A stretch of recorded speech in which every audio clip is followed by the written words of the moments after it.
Welcome to Fantasy Audiobook. As a villain, I really can't become stronger anymore. Chapter 61. Ron's fighting method is very simple. He relies on powerful strength, chance and fully reinforced boots to crush the target to death at a speed that is not slow. If you can make a sneak attack, you will never be aggressive. Even if his combat effectiveness on paper is definitely higher than Herman's. Ron knew better than anyone else that Herman was just an appetizer, and he didn't want to waste too much power on Herman. Call. Under the illumination of the magic lamp, the ironwood staff flashed with dark light. When swung with force, the knob-shaped staff head passed through the air, making a whining sound in the air. The speed was unimaginable. Even if it was even with Ron's own strength, it was difficult to see clearly the trajectory of the ironwood staff, and there was only an afterimage left in front of him. As for Herman, his overall strength has indeed improved a lot, but the gap between him and Ron has not been narrowed, but is even more exaggerated than before. Hearing a sound like howling ghosts and wolves in his ears, Herman's eyes kept expanding. He wanted to avoid it, but there was no way to use it in midair. He could only barely raise his left arm to try to block the fatal attack. Boom! A dull sound. The moment Herman's left arm came into contact with the head of the staff, the entire arm shattered into pieces, and a bloody wind filled the air. Herman didn't even have time to let out a scream. His body was already thrown away by the impact and hit the side wall of the courtyard. The wall cracked and debris scattered. Dark brown liquid splashed, and a strong stench began to fill the air. The blood was no longer normal blood, but more like some kind of viscous semi-fluid that had been put away for a long time and fermented. The smell was like octopus fermented in a dark and humid corner for 7 days in the middle of summer. Herman's body was still squirming on the ground.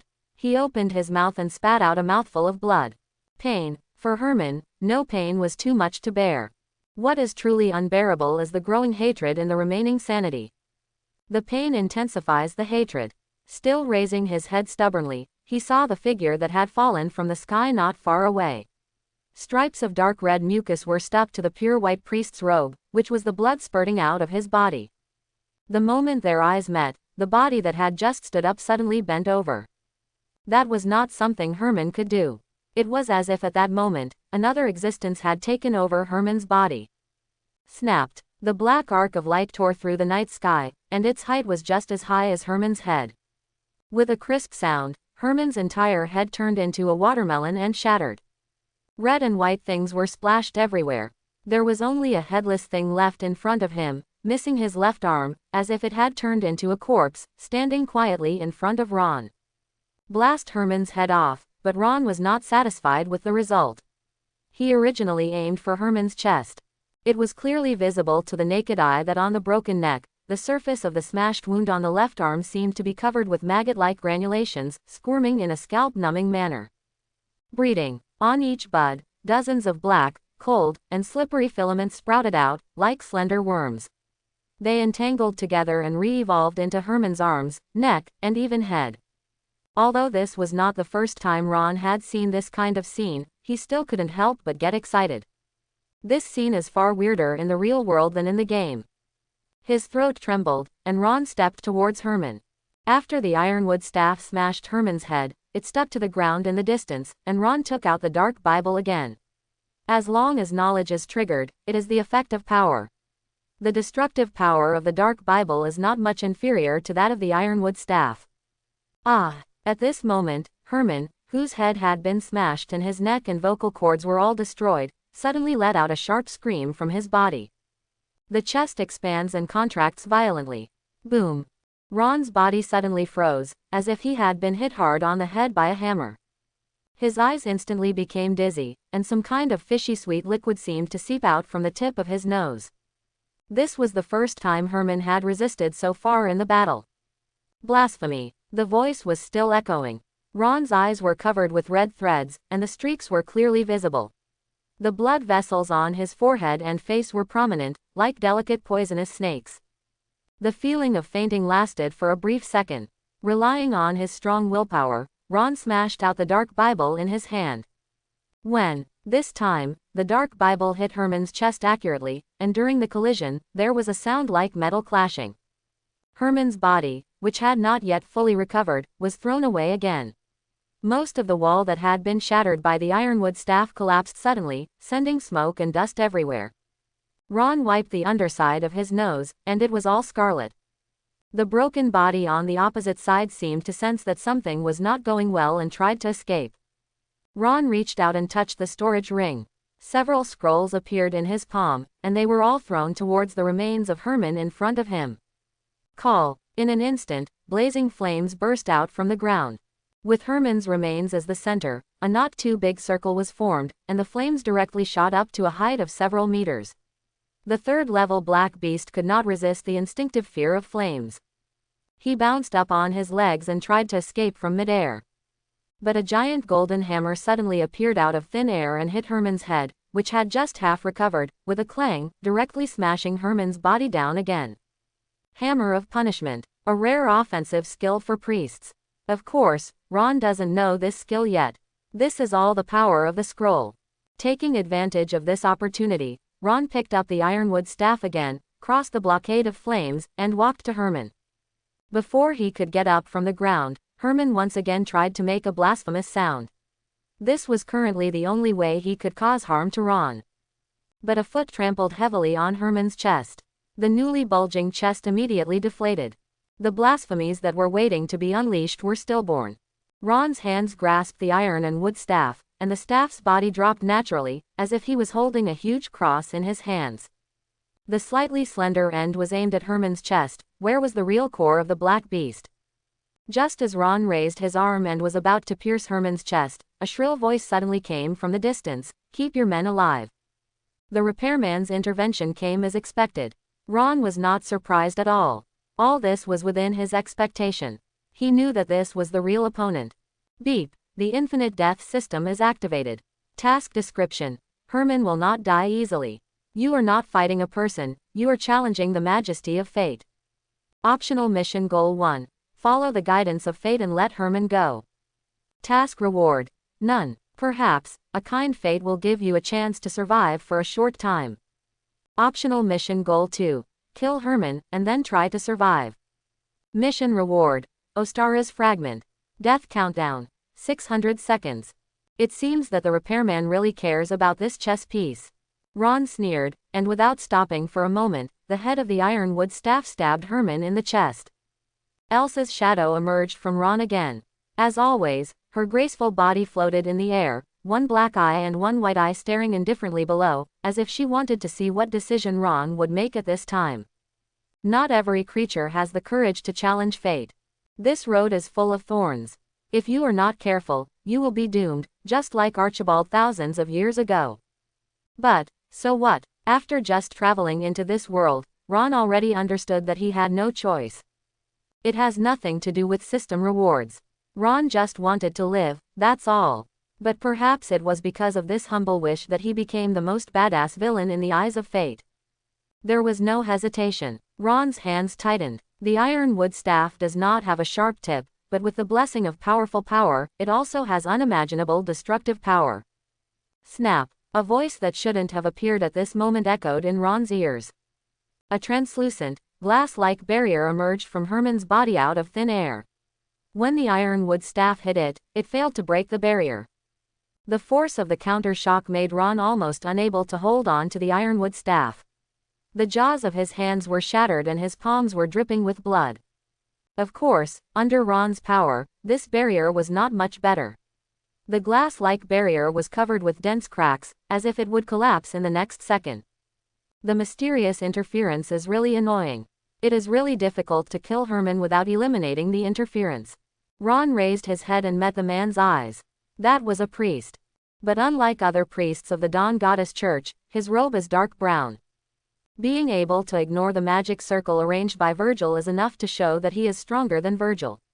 Even Serafina has no time to stop it, which means that his strength is at least not inferior to Serafina. Heroic priest. Alec is a member of the Dawn Goddess Cult Tribunal and a direct subordinate of Apollon Montgomery. Information about this cleric came to mind. The sharp aquiline nose and narrow eyes made it easy for Ron to recognize his identity. He was obviously a heroic being, but Alec's face was clearly panicked.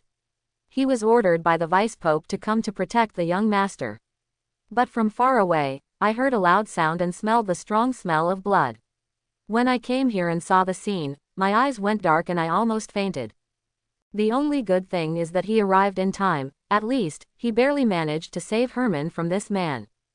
Although, even Alec had difficulty confirming that the body had almost no human characteristics. It was like a combination of various ugly monsters. Only the head was a strange existence that barely retained the appearance of a human. It was really rare. Lord Herman. God knows why the young master became like this. Was he contaminated by some evil force? But, no matter what, the young master cannot be allowed to die here, otherwise he will not be able to explain to the deputy pope when he returns. After all, the deputy pope is such a single person. Moreover, it is absolutely impossible to have a second offspring. Although it is very secretive, there are still some rumors circulating in the Church of the Goddess of Dawn. It is said that the vice-pope Apu was given to that by the great Saint Christian in some way. The vice-pope is actually a testicle. Oh, this is just a shameless rumor. How could he have such disrespectful thoughts towards the vice-pope? Alec's eyes fell on Ron. Although he didn't know who this person was, and he didn't know what the conflict was with young Master Herman, but even if this person almost killed the young master, Alec's face Kamiya had to work hard to smile. With a fierce face and a forced smile, that expression is hard to describe in words. Alec took a deep breath. Goddess of Dawn, dear sir, I don't know what the conflict is between you and young Master Herman, but please don't be impulsive. You may not know Herman. As a young master, his father is the vice-pope of the church. You should understand what kind of trouble killing the young master will bring you. He is a hero-level master, but he actually has to use honorifics to someone whose strength is far inferior to his own. This feeling is really unpleasant. Herman, whose head had just recovered not long ago, seemed to feel that he was functioning again. He made an extremely unpleasant sound from his mouth, and stared at Ron with his dark red eyes, looking crazy and proud. Ron, you can't kill me. If you kill me, my father will not let you go. My father is the vice-pope. Just wait, I will definitely kill you, I swear, I will. Herman was not very smart to begin with. As the process of becoming a beast continued to intensify, there were fewer and fewer brains left. Alec was speechless for a while. Is this guy really stupid or pretending to be stupid? Now you stimulate him. What to do? Do you think you have a long life? Is this guy really the son of the vice-pope? Alec quickly interrupted Herman. Sir, please rest assured. As long as you are willing to let the young master go, I promise that the vice-pope will never retaliate against you in any way. I swear in the name of the Goddess of Dawn. Ron remained unmoved. He seemed to be waiting for something. At this moment, a figure suddenly appeared from the side. Who was it if it wasn't Serafina? The tall female knight's brows were furrowed tightly, with an unclear look on her face. What happened here? Alec frowned. He didn't know Serafina, but he knew that there were only two heroic masters in Larnaca. One was Gerald, so the one in front of him should be the only daughter of the Marquis of York. In order to fight against the royal family, Vice-Pope Apu united with the noble class, and the Marquis of York was one of them. This female knight Serafina should be considered one of her own. Before he could speak, a figure also walked out from the other side. Virgil. When he saw Virgil, Alec's brows suddenly dropped. He knew that Virgil and they were both clergymen of the Apu vice-pope faction. Previously, the servants around the young master sent back news that the young master was attacked in the church and almost died. It was Virgil who rescued the young master. This made Alec naturally have some trust in Virgil. The surprise on Virgil's face was even more vivid. Oh, goddess, who can tell me what exactly happened here? Alec's face was covered with black lines, and the local security was really bad. There was such a big movement here, and as the guardian of Larnaca City, he actually appeared later than himself, an outsider. Father Alec, why are you here? Virgil asked in surprise as if he had just discovered Alec. Alec reached out and rubbed his brow. Don't worry about this for now. Can you find a way to save the young master? Otherwise, it will be difficult for us to do business. Virgil followed Alec's line of sight, and when he saw Ron, his expression suddenly changed. Do you know that person? Alec keenly caught the change in Virgil's expression and asked immediately. Virgil nodded gloomily and muttered in a low voice. Of course, he was the one who almost killed the young master before. A layer of anger suddenly appeared on Alec's face. He lowered his voice and roared, "Virgil, this is your dereliction of duty. How could you let such a guy live until now? You should have killed him long ago. Virgil smiled bitterly. I would like to, but he is a prophet."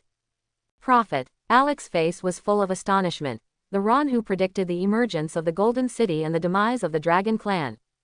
Gerald brought the news back, and Alec had naturally heard of Ron's name as prophet. Now, he finally understood why Virgil did not kill Ron. Virgil exhaled and nodded. "I'll try to see if I can persuade Ron to put down the weapon in his hand." As he spoke, Virgil walked in the direction of Ron and Herman. He opened his arms like a compassionate saint. "Oh, Ron, my dear brother. The world is so wonderful, why should we be so irritable? It's just a woman's matter, why did it get to this point?" Alec's lips trembled. Sure enough, it was because of women. Can't this second generation have some brains? No matter what, Alec was very concerned about Herman's life and death.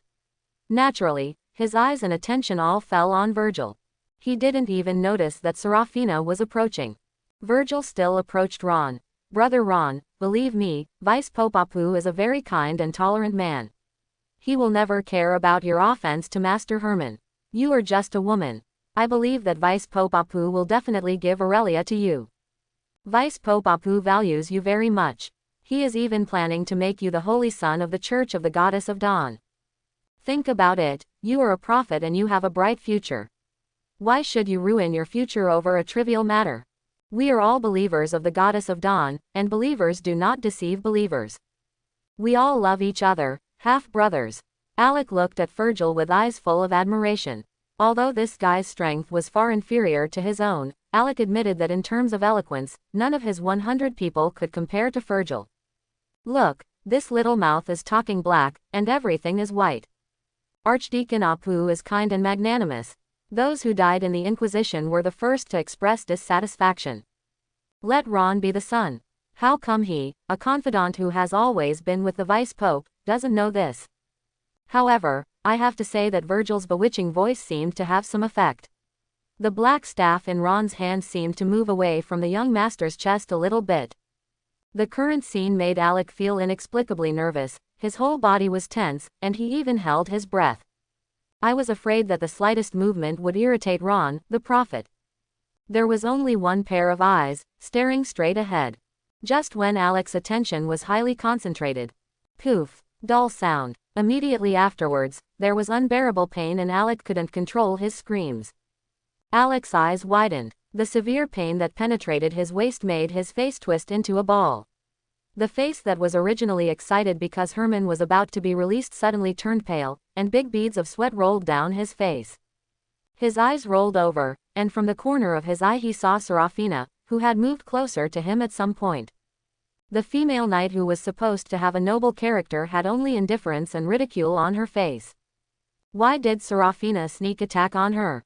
Until now, Alec has not recovered from the shock and cannot figure out what happened. "Oh, Serafina, what are you doing?" Virgil seemed to be shocked by the scene behind him. He rushed towards Serafina like crazy, forgetting about him and Serafina.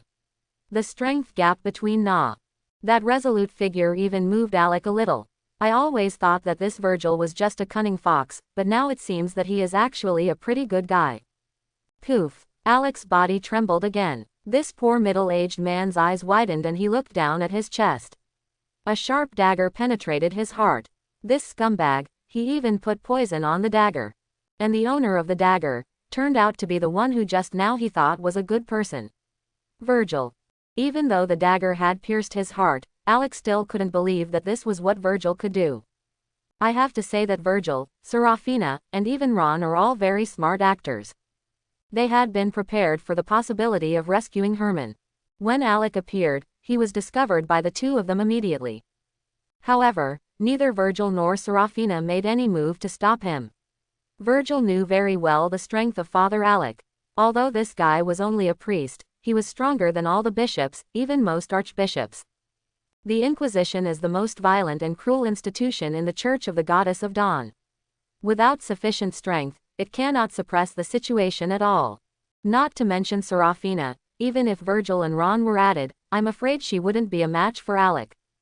The moment they understood this, Virgil and Serafina had already changed their original plan, and they allowed Alec to appear in front of Ron. The three of them seemed to be natural partners. When he saw Alec, Ron already understood the general plan of Virgil and Serafina. Just when Virgil started his series of persuasion, Serafina began to take the opportunity to get closer to Alec. Ron was very cooperative and moved the ironwood staff away a little, so that Alec's eyes were locked on him. When Alec's attention had been completely diverted, Serafina directly penetrated Alec with a sword, waist.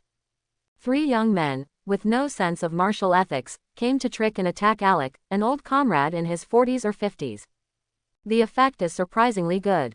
Alec couldn't even breathe normally, and his brain finally understood what was going on. He kept spitting blood out of his mouth. "You dare to kill me?" "Oh, no, Father Alec, what are you talking about?" Virgil blinked his innocent eyes. "Who killed you?" Then his eyes fell on Serafina. Serafina's little mouth moved slightly. "No one killed you. It was you who discovered that the only son of Vice Pope Apu was corrupted by evil power and turned into an irrational monster. He slaughtered the residents of Larnaca City.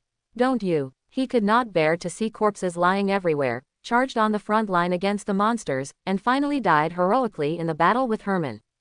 Serafina let out a sigh of relief. She felt like she had been spoiled by spending too much time with Ron and Virgil. It's only been a few days. Originally, she was a noble knight. Fallen. Ron's voice also came from a distance. "Look, how kind we are. You are almost dead, but we still place the great honor of suppressing monsters on your head. You can die with peace of mind. Your wife, well, Father Mills will take care of you. Anyway, he has been taking care of you for a long time. As for your son, Father Mills will take care of you like his own son." Quote, "All in all, your efforts will always be remembered by everyone in Larnaca City." Hiss. Alec panted almost greedily, but he still felt the suffocation getting stronger and stronger. Kindness. How kind he is. Tell me clearly, what exactly is going on between Mills and his wife? He can't die like this. He even wanted to struggle, but Serafina would not give him this chance. The long sword gently turned on Alec's abdomen. The ice cracks. The magic power that had been ready to go instantly poured into Alec's abdomen and turned into hard ice, crushing Alec's internal organs into pieces. With a pop, Alec spat out a mouthful of blood mixed with internal organs, and the light in his eyes gradually faded. Not long after, the head that was originally raised high fell down, and there was no movement at all. Died. A heroic priest, who was more powerful than Serafina, was just tricked to death. He was even more unlucky than Herman. He didn't even have a chance to fight back from beginning to end. Herman was stunned. He did not expect that people like Ron, Virgil, and Serafina would be so bold that they would even dare to kill Father Alec. Even though Herman had very little sanity left, he still felt unspeakable fear at this moment, and his body was trembling uncontrollably. At this moment, Ron's eyes flashed. Like pure instinct, he felt the oppression that almost made him unable to breathe. It was clear that Alec had been killed and this interference had been eliminated. The next goal was to kill Herman, but Ron's mood became more solemn than ever. He knew that the repairman had one last resort. The indescribable coldness squirmed along his body like tentacles, and the hair on his body exploded. Without any hesitation, Ron let out a low growl from his throat. The protection of Heracles. The special effects attached to the Ring of Hercules. Ron didn't know where the danger came from, but driven by instinct, he directly released his strongest power. In an instant, pain as if his body was being torn apart swept through his body. Endless energy that Ron simply couldn't bear poured into his body like a tide. Click, click, click. The sound of skin exploding continued to penetrate his ears, and the flying blood turned into a thick scarlet mist that enveloped his whole body.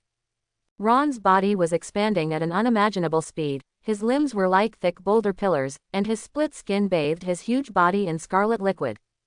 The ground began to tremble. The tall villas around seemed to have turned into low thatched huts. Virgil and Serafina stared at this scene in stunned silence. No one knew what was going on. In front of the towering giant, even Serafina, who was 1.8 meters tall, became extremely small. That's not all. Behind Ron, there was even an equally tall shadow. His naked body was covered with knotted muscles, full of the beauty of strength. At this moment, the giant suddenly waved his hand, and a strong wind swept over, and Seraphina and Virgil were blown hundreds of meters away. At the same time, a melodious and loud voice, like a bell, began to float in the night sky. God said, "Let there be light." Then there was light. The surrounding temperature became scalding hot, and the dark clouds overhead emitted a dazzling light, as if a small sun appeared out of thin air. The night disappeared. The scorching heat condensed into a beam of light, falling from the sky. The center of the light beam's fall was none other than Ron. With a roar, Ron, who had turned into a giant, rushed towards the falling light beam in the sky. The golden shadow behind him also punched out a fist like a mountain. Boom! The deafening sound was like thunder. The ground shook violently, the impact fell from midair to the ground, and buildings within 100 meters collapsed. The glass of the building further away was also shattered, and there were countless cracks on the walls. Several hundred meters away, Virgil and Seraphina were forced to retreat again before they could get up from the ground.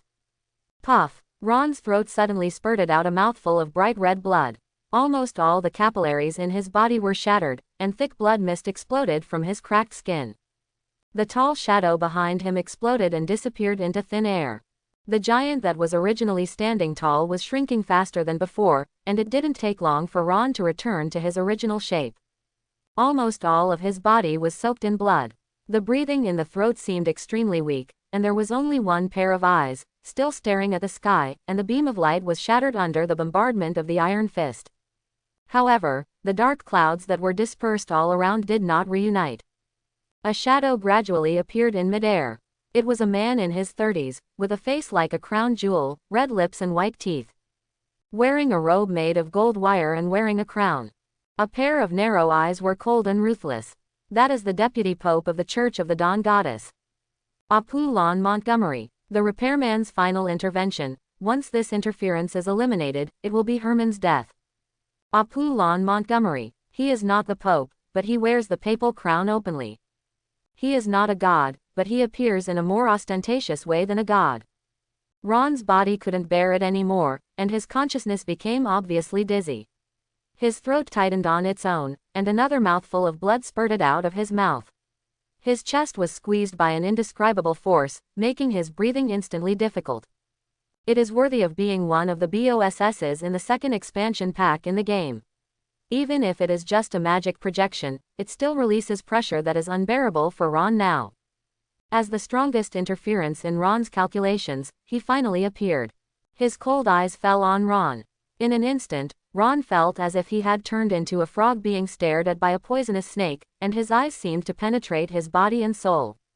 At Ron's feet, Herman became exaggeratedly excited when he saw his father on the stage. He danced his arms wildly and screamed loudly, as if he wanted to attract Apu's attention. However, Apu's eyes fell on Ron from beginning to end, without even looking at his son. The pressure in his eyes is getting bigger and bigger. Ron couldn't even tell how long had passed, how many seconds, or how many minutes. Suddenly, a sound exploded in Ron's ears. Submit. Kneel down. Click. In an instant, Ron's consciousness was turned into a mess. His body swayed violently, and the pressure he endured suddenly increased 1,000 times, and he was about to kneel on the ground as soon as his legs weakened.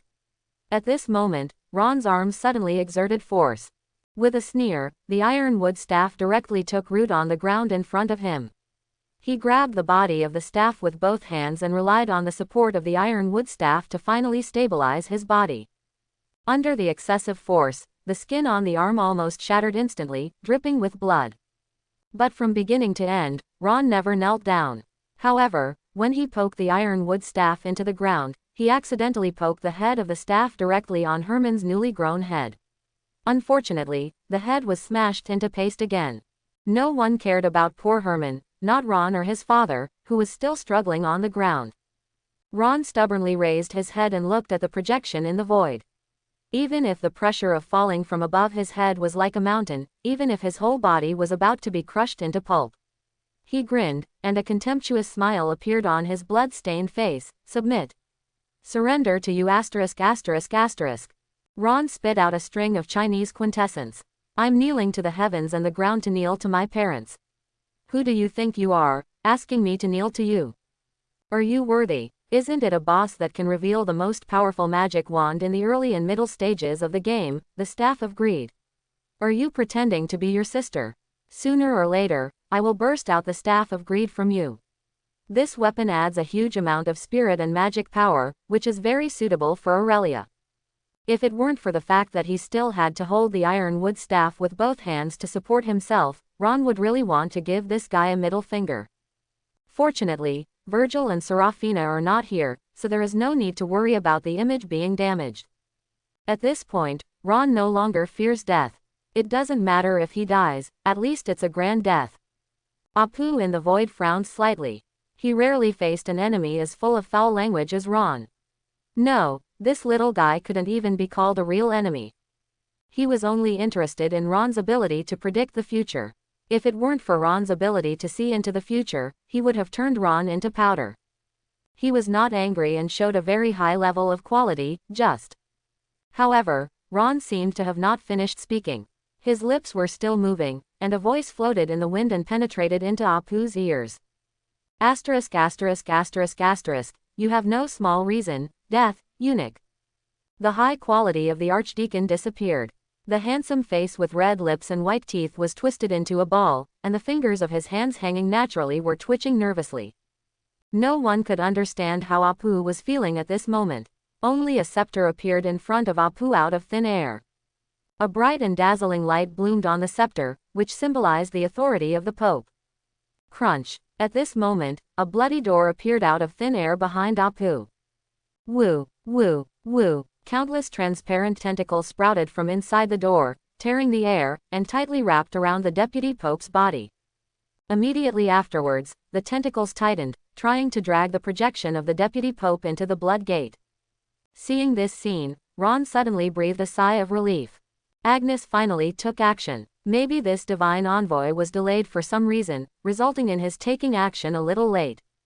He frowned slightly, as if he realized that the strength of the person who made the move was not inferior to his own. Apu already understood that he had no chance to kill Ron. He didn't even struggle or resist, letting the transparent tentacles drag his projection. Gradually disappearing into the blood gate, one can imagine that there will be a fierce battle on the other side of the blood gate. From beginning to end, those cold eyes just stared at Ron quietly. That sight made Ron understand that he and his lover were completely connected. Of course, Ron didn't care. The moment he and Herman became enemies, he would have to face Apu sooner or later. Immediately, there was a creak and the blood door closed. Disappeared in midair. The dark clouds that had been pushed away before covered the sky again. The pressure that had been hanging on his body suddenly disappeared, and his tense body almost collapsed. He gasped for air. From beginning to end, Apu never paid much attention to Herman. This is normal. Based on Ron's understanding of Apu, this man's nature is colder than a poisonous snake. To Apu, Herman is just a capable person. A tool for inheriting bloodline. When Apu saw that Herman had been eroded and contaminated, Herman no longer had any value to him. It might even bring him unnecessary trouble. Apu would never look away from things that were worthless. He waved his hand to wipe the liquid on his forehead, which was either blood or sweat. He looked down at Herman. This man's head has grown back, but the pride and flamboyance on his face are no longer there. Even the hatred for Ron disappeared, and only the fear of dying was left in his white eyes, even though Ron who was trampled on him was already bruised, covered in blood, and was crumbling. But in Herman's heart, there was no thought of resistance. Don't kill me, don't kill me. I don't want Aurelia anymore, it's all yours, I won't compete with you anymore. His father's departure seemed to shatter his last pride. He just kept repeating nervously, trying to survive. Ron didn't answer, but silently grabbed the ironwood staff again. Seeing the dark staff, Herman's body was shaking violently. No, no, no, no. He shook his head and screamed like crazy. He wanted to live, but only when he was about to die did he understand how precious life was. For the first time, he felt regret in his heart. Perhaps, he should not have gone against Ron in the first place. Unfortunately, it's too late to regret. It's time for you to die. Boom. The ironwood staff fell and hit Herman's chest hard. This time, there will be no interruptions. Herman's chest shattered like ceramic. The skin on Herman's chest no longer looked human, like stiff porcelain. The skin, flesh and blood, and even the ribs inside, all turned into pieces under the impact of the ironwood staff, revealing a squirming mass of meat inside. There were footsteps behind them, and Virgil and Serafina, who had been knocked away before, finally returned. They wanted to help, but the fierce impact prevented them from even getting close to the battlefield. Even if it was just a magic projection, the Vice-Pope was still the Vice-Pope after all. Seeing what was in Herman's chest, the two of them gasped and turned pale. Serafina's throat was crawling and she might spit it out at any time. What is that? A gray-brown lump of shapeless meat. The surface has long been rotten, releasing a disgusting stench and flowing with slimy juice. The middle of the meat piece split into 4 petals, like some kind of weird mouth, or like the petals of a plant. Countless slimy black threads came out of it, densely packed, like countless slender iron worms, and they seemed ugly. The stamens. Ron reluctantly opened his mouth, and his teeth looked particularly white against the blood-covered face. This is the black beast. Raise the ironwood staff again. Snapped. Squeak. With an indescribable sound, the ironwood staff smashed the ugly pieces of flesh into paste. Without the protection of its shell, the black beast's body appears extremely fragile. Waves of stinging pain and fainting swept over him. Ron's body shook and he fell to the ground. This was the time when Ron was at his weakest after traveling to this world, and his strength was almost exhausted. Although the protection of Hercules allowed Ron to have abilities far beyond his own limits in a short period of time, he could withstand the attack of Vice-Pope Apu. The first wave of attacks also caused a huge overdraft on Ron's body. Moreover, even if he resisted that wave of offensive, under the blazing white light pillar, Ron did not die, but still suffered serious trauma. Purely relying on will, Ron has been able to survive until now. Even though there was no muscle, skin, or bone in his body that was exuding severe pain, and his whole body was twitching like an electric shock, Ron still had a smile on his face. In the confrontation with the repairman, he won. Even if he knows that Herman is just a small pawn in the repairman's hands, losing this pawn will make the repairman furious, and the world line will be closed again, which will definitely be more terrifying. But so what? At least this time, he defeated fate. It was a small but hopeful victory. Beep. The system prompts, congratulations to the host for successfully surviving and receiving the reward, Ostara's fragment. System prompt. Asterisk asterisk asterisk asterisk asterisk is trying to reshape the world line and is casting its gaze on you. Asterisk interfered with asterisk asterisk asterisk asterisk asterisk, S attempt. Beep. The system prompts that the repairman is repairing the world line again.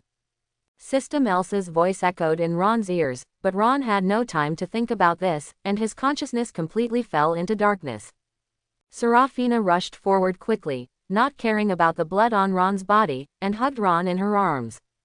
Looking at the man in her arms, Serafina felt an indescribable feeling in her heart. Her slender fingers caressed Ron's blood-stained cheek, but a smile appeared on her face. With Ron, Serafina knew for the first time what it meant to be a man. Beside him, Virgil was chanting healing spells, and soft white light surrounded Ron's body. Ron needed treatment, his injuries were too serious.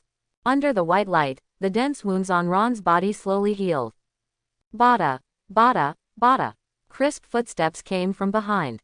Virgil and Serafina's eyes narrowed slightly. Virgil continued to maintain the healing technique, and Serafina's free hand was quietly placed on the hilt of the sword. Not Aurelia. Although Aurelia's chant is very strong, and can even be said to have the effect of turning the tide of the battle to some extent, this cannot change the fact that Aurelia herself is weak. This battle is not one that Aurelia can participate in. After applying Psalm, Aurelia has returned to the church. Moreover, if the visitor were Aurelia, seeing Ron in such miserable condition, she would definitely run over desperately, instead of taking such a slow and unhurried pace. Who is coming? If the other party hadn't deliberately revealed their footsteps, they wouldn't have even noticed the other party's approach. In other words, the opponent's strength is at least heroic level, and stronger than Serafina. Having just experienced a battle, and with Ron being seriously injured and needing protection, this was definitely the worst situation.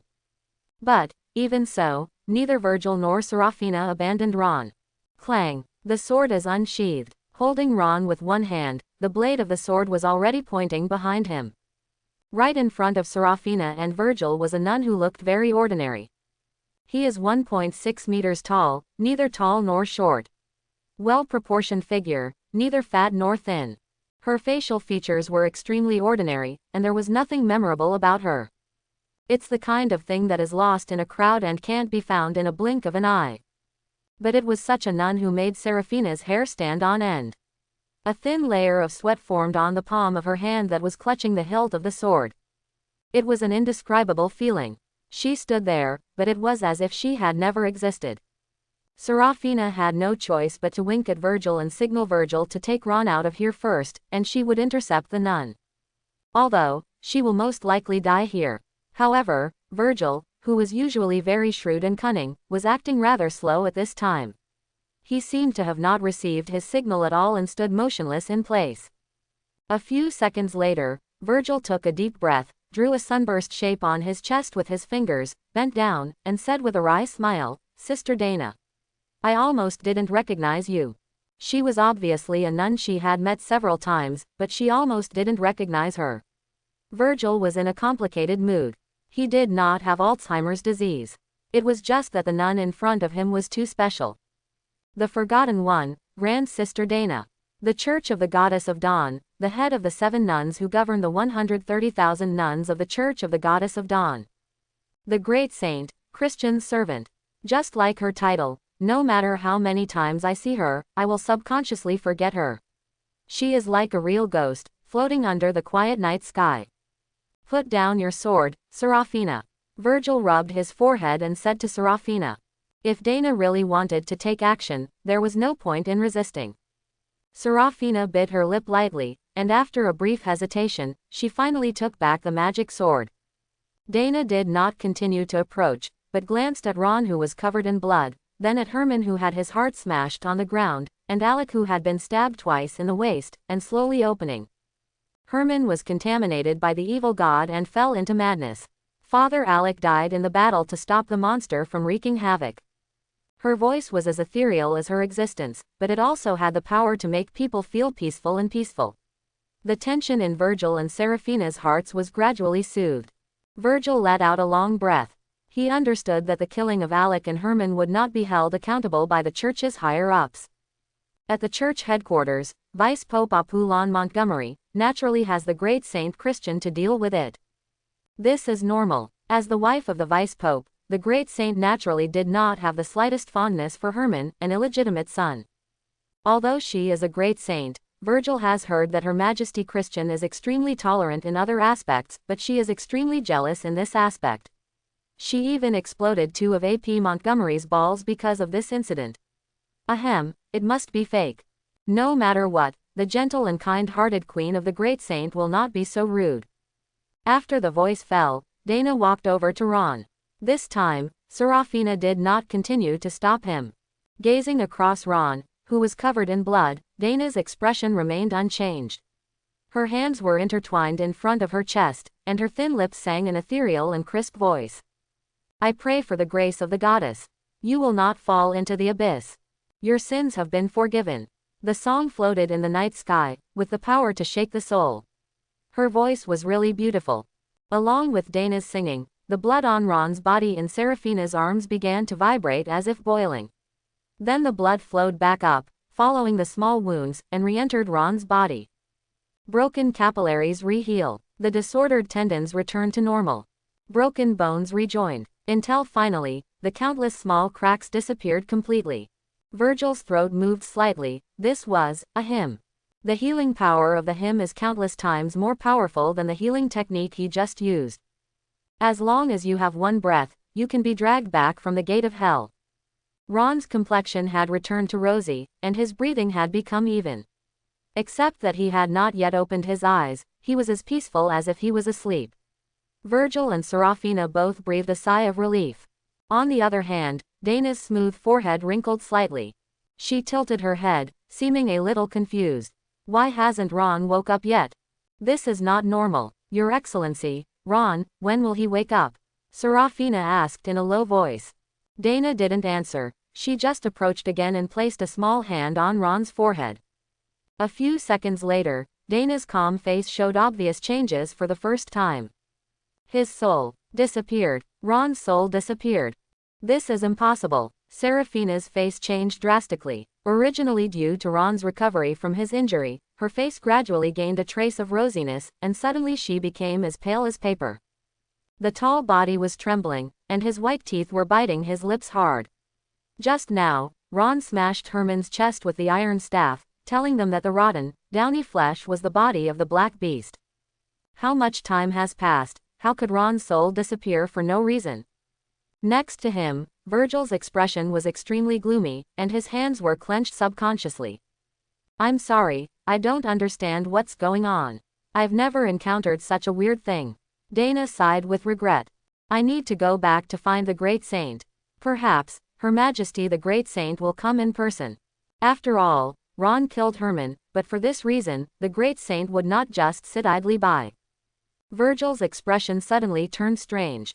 He knew that his good brother's life and death were unknown now, and he shouldn't have such thoughts, but he couldn't help it. Saint Christian, the wife of the Vice-Pope. It's someone else's wife. If the Great Saint approaches Ron, will the Vice-Pope's crown be dazzlingly green? Virgil looked at Serafina, and then he shook his head. No, absolutely not. After all, that is the Great Saint. There is no wind, but the Black Ocean is filled with tiny waves. The pale bone ship is still sailing in the center of the Black Sea. No one knows where it is going. Perhaps it has never moved and is just floating quietly on the sea. Ron's soul appeared on the soul-crossing boat, and he grinned. No matter what, he won this confrontation with the repairman. Although this was only a small victory, it was enough to make Ron happy. It at least proved that fate was not invincible. Thanks to the arrangement of Agnes as a backup man in advance, otherwise, he really wouldn't be able to withstand Vice-Pope Apu. Agnes is not as strong as the Great Saint Christian. If she can contact Christian, it is definitely the safest, but Agnes is fine. Ron really doesn't want to have anything to do with the Great Saint. After all, the Great Saint likes to kill the goose and lay eggs. If possible, Ron wouldn't even want to see the Great Saint. Ron will not relax because of this victory. He knows that the next time the world line is closed, it will definitely be even more cruel. He heard the sound of Elsa's prompt from the system. System prompt. Asterisk asterisk asterisk asterisk asterisk is trying to reshape the world line and is casting its gaze on you. Interfered with asterisk asterisk asterisk asterisk asterisk, S attempt. This is the second time that the messy asterisk has appeared, and it has a little more content than the first time. Asterisk and asterisk asterisk asterisk asterisk asterisk may be two beings at a higher level than the repairman, and he can't even know the names of these two beings. First, asterisk asterisk asterisk asterisk asterisk tried to reshape the world line and cast his gaze on him, while asterisk asterisk asterisk interfered with this. There is no doubt that the asterisk asterisk asterisk and the repairman should exist in the same system, and their purposes are the same. Asterisk should be on his side, at least for now. Asterisk asterisk asterisk is very powerful, but after stopping asterisk asterisk asterisk, he is no longer able to interfere with the repairman's actions. Ron rubbed his head helplessly. There was too little information and it was difficult to analyze much useful content. This may be an existence that he currently does not have the strength to understand. Looking at the stars hanging high in the sky above his head, he felt lonely for no reason. The last time he came to the soul-crossing boat, the sound of, "Ron, you are coming," startled him. But this time, the peaceful space made Ron feel lonely. Fortunately, Elsa is with him. It's just that Elsa talks very little, and even if she wants to communicate with Elsa, she can't do it. Apart from issuing death warnings and mission rewards, Elsa won't say one more word to him. You are aloof, aloof and aloof, you are amazing, okay. Seeing Elsa quietly flying out of him, her white toes gently stepping on the railing, Ron complained in his heart. Although it would never talk to him, this system would often make some inexplicable actions without his orders as the host. For example, she suddenly emerged from his body, hooked her hands around his neck, and lay on his back. For example, sitting on his shoulders, a pair of calves dangling on his chest. Did this guy use his body as a seat or something? He is obviously the host, right? Ron felt that he had to find an opportunity to train Elsa and let Elsa understand who was the master. Otherwise, Elsa might always be on top. Ron wanted to call Elsa and let Elsa learn how to respect her master. As soon as he made a little sound, he immediately took a sharp breath of cold air. Hiss. Soul trembles. Pain. It hurts. His soul felt as if it had been stuffed into an egg beater and was spinning violently, twisting it into paste and suffering severe pain. Only then did Ron realize that his situation was far worse than imagined. The emptiness and suffering caused by a highly overdrawn soul made Ron extremely uncomfortable. Then, Ron thought of a very strange question. Why could he continue to stay on the soul boat when his soul was in such a bad state and his spirit was exhausted? According to the previous two experiences, he should be forcibly sent back when his spirit is exhausted. Doubts flashed through Ron's mind, and the torment in his soul soon made it impossible for him to continue thinking about this issue. His soul body trembled, and then he felt his toes touch something. Holding back the severe pain, he looked down and saw that it was a book with a shimmering silver cover. Ron was very sure that there was no such thing on the deck of the soul-crossing ship. Shivering, he squatted down, picked up the book, and rubbed his fingers over the cover. With a little warmth, Ron's eyes caught the words on the cover. Fragments of Ostara, Part 1. This is his reward after completing this death warning. Ostara, the honorable name of the goddess of dawn.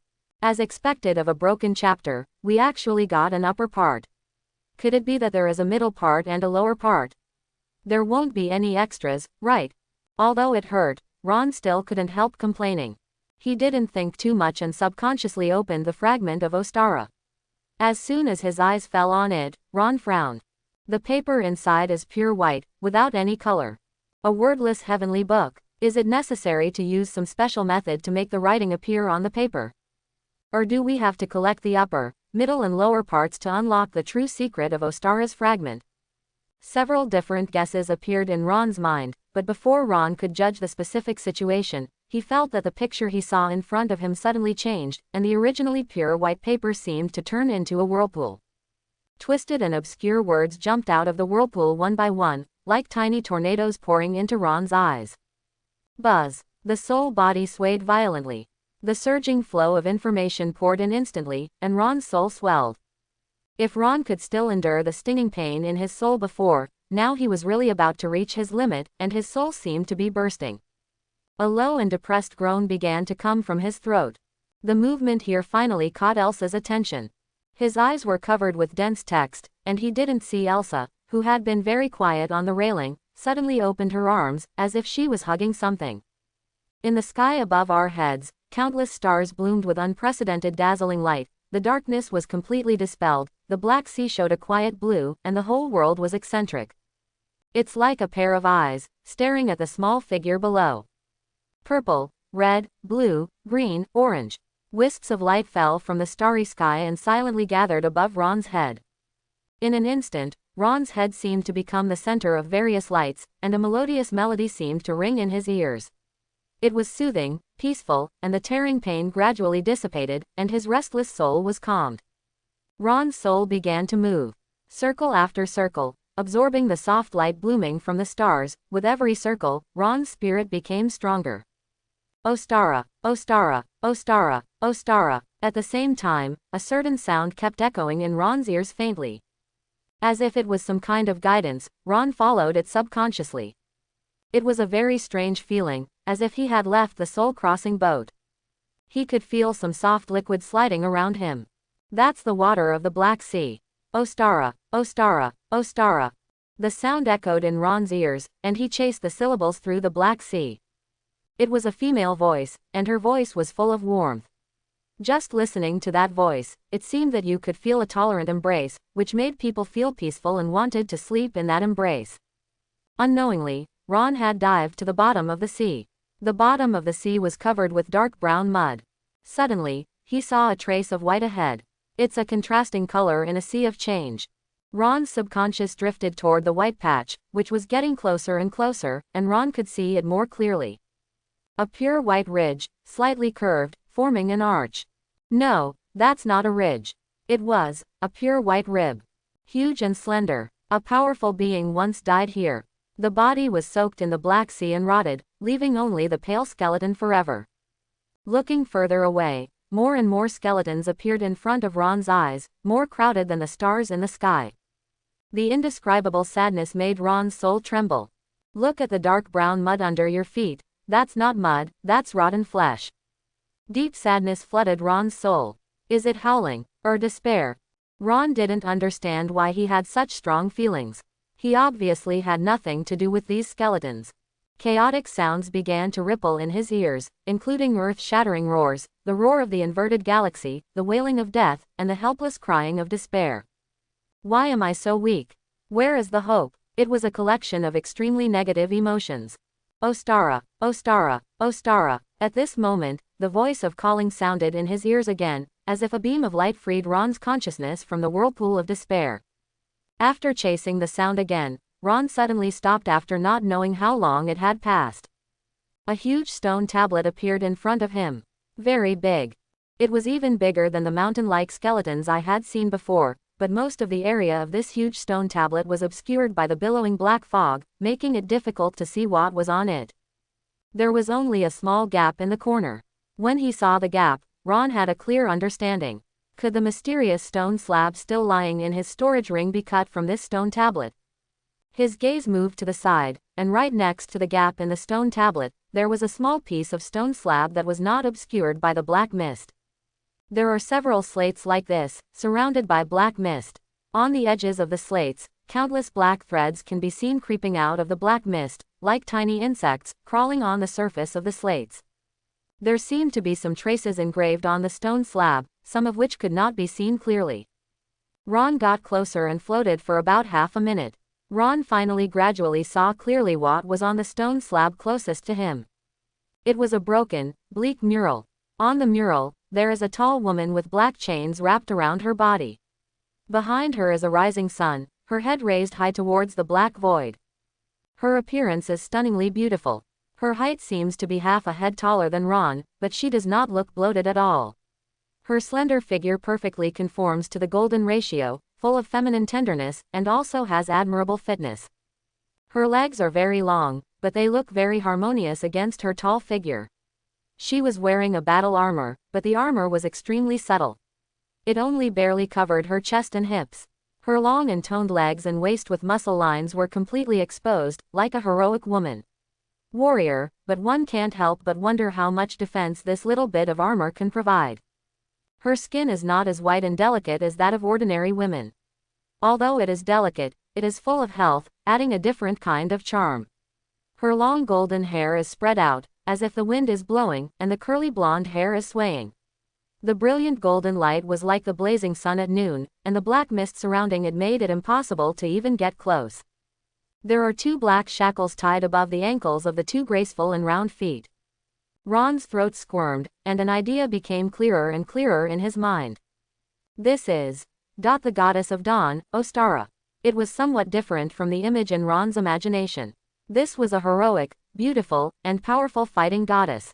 She was like the dazzling sun. Just when Ron was admiring the beautiful woman on the mural, the woman moved. She looked in the direction of Ron, and he didn't know if it was Ron's illusion. He found that there seemed to be a gentle smile on the goddess's beautiful face. Then she opened her arms. Densely packed translucent tentacles sprouted from Ostara's back. Just like when Ron saw the goddess statue for the first time in the Church of the Dawn Goddess. Tentacles snaked in midair, wrapping around Ron. Those tentacles were soft, delicate, and full of elasticity, like the sexiest skin on the goddess's body. Under the tugging of the tentacles, Ron's soul moved uncontrollably in the direction of the goddess, and he showed a strange expression. As expected, the goddess was wrapped around him. The closer the distance, the more Ron could feel Ostara's breathtaking beauty. The smile on Ostara's face became more and more intense and gentle, and her eyes even carried a feeling that Ron couldn't explain, as if she was deeply nostalgic and seemed to have some kind of unspeakable sadness. Ron had countless doubts in his heart that he wanted to get answers to, but before he could open his mouth to ask, the two souls were already stuck together, and Ostara didn't give him a chance to say more. At that moment, Ron's entire soul trembled. It's so sudden, yet somehow feels like letting it take its course. Ron couldn't even describe what it felt like. It was like water and milk. That is more satisfying and happy than having sex. Their souls are entangled and merged with each other, tasting the beauty they have never had before. Every particle in the soul is wrapped in soft and delicate warmth. This is the bottom of the Black Sea, but Ron feels that his consciousness is floating in the clouds, and the soft sunlight is scattered on his body, lazily, making him unwilling to wake up from this feeling. Perhaps, this is the so-called fusion of spiritual desires. Like pure instinct, Ron's arms wrapped around the goddess's slender and toned waist. His fingers began to dance on the goddess's body, savoring the beauty of bone-eroding ecstasy. Faintly, Ron could feel that something was gradually pouring into his soul along Ostara's soul. Time seems to have frozen. I don't know how long it took, but this beauty finally ended, like a wonderful dream that finally woke up. The entangled souls gradually separated. Almost at the same time, an evil and extremely cold eye suddenly appeared in the black void. The huge eyeballs moved slowly, as if wanting to look in the direction of Ron. Ron's hair stood on end. He didn't know what this mysterious evil eye actually was, but his instinct told him that he must not be stared at by this evil eye. His will is trembling. Wake up, wake up, wake up. He was roaring. He tried to wake up from this strange state. At this moment, Ostara slowly raised her right hand, and with a pop, 5 fingers pierced her chest. The slender fingers held a bleeding heart tightly and handed it to Ron. Ostara's beautiful eyes were still looking at Ron. Her face suddenly became a little sad, and her lips opened slightly. Don't forget me. The next moment, Ron suddenly opened his eyes. In front of him was still the pale bone ship, surrounded by the tranquil sea. One hand grasped the railing to support his sole body. Ron was panting heavily. Although he didn't have a real body, Ron had the illusion of being extremely exhausted. After a long time, Ron finally recovered a little. He looked at Elsa. This system was still standing on the railing, staring at him quietly. This heartless system had no idea that its host had just experienced a life or death escape. However, beauty is beauty. Even standing on the railing, she looks so elegant. Looking at Elsa's back, Ron had an inexplicable idea. What if he hugged Elsa from behind and said, "I am the king of the world"? Considering the huge failure under the Black Sea, the huge pale bones, and the carrion turned into thick mud, there seems to be nothing romantic about it. Ron somewhat admired himself. After everything he had just experienced, such thoughts could still appear in his mind. However, I don't know if it was Ron's illusion, but I always felt that Elsa's gaze towards him seemed to have become colder. She seems angry. What's there to be angry about? It felt like a girl whose boyfriend had been robbed, thinking to herself, I was the one who came first. Shaking his head, Ron suppressed the strange thoughts that suddenly appeared in his heart. Elsa had that indifferent expression all day long, as if someone owed her money. This should be normal. He panted slightly and stared at the black ocean below, with a very complicated expression on his face. It is certain that the pale and huge bones at the bottom of the Black Sea are the remains of the fallen gods, and the thick mud is the rotten flesh and blood of the gods. It is certain that the stone slab handed over to the original owner of this body by the mysterious old man was cut from the huge stone tablet at the bottom of the Black Sea. The Black Sea is the boat for crossing the soul. Apart from Ron and the beings summoned by Ron, only dead gods will appear here. How did that mysterious old man actually manage to enter the Black Sea, even pull out a stone slab from the stone monument at the bottom of the Black Sea, and finally leave this world of the dead? Could it be that the mysterious old man was more exaggerated than the gods? Or is there any way he can circumvent the restrictions here?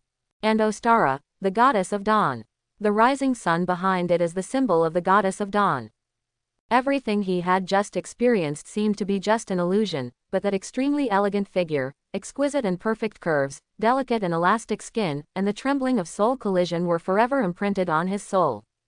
The taste of a goddess is really good. But that is the supreme goddess, beautiful, elegant, noble, and powerful. Why would she lower her body and have spiritual communion with him, a mere human being? Ron didn't think he would have the charm to attract even a goddess. Wrapping around his body seemed to be more than just a joke. Why did Ostara dig out her heart, and why did she give it to herself? In an instant, countless thoughts appeared in Ron's mind. Then, He thought of the first time he entered the temple and saw the statue of the goddess. He received a gift from the goddess, the heart of Ostara.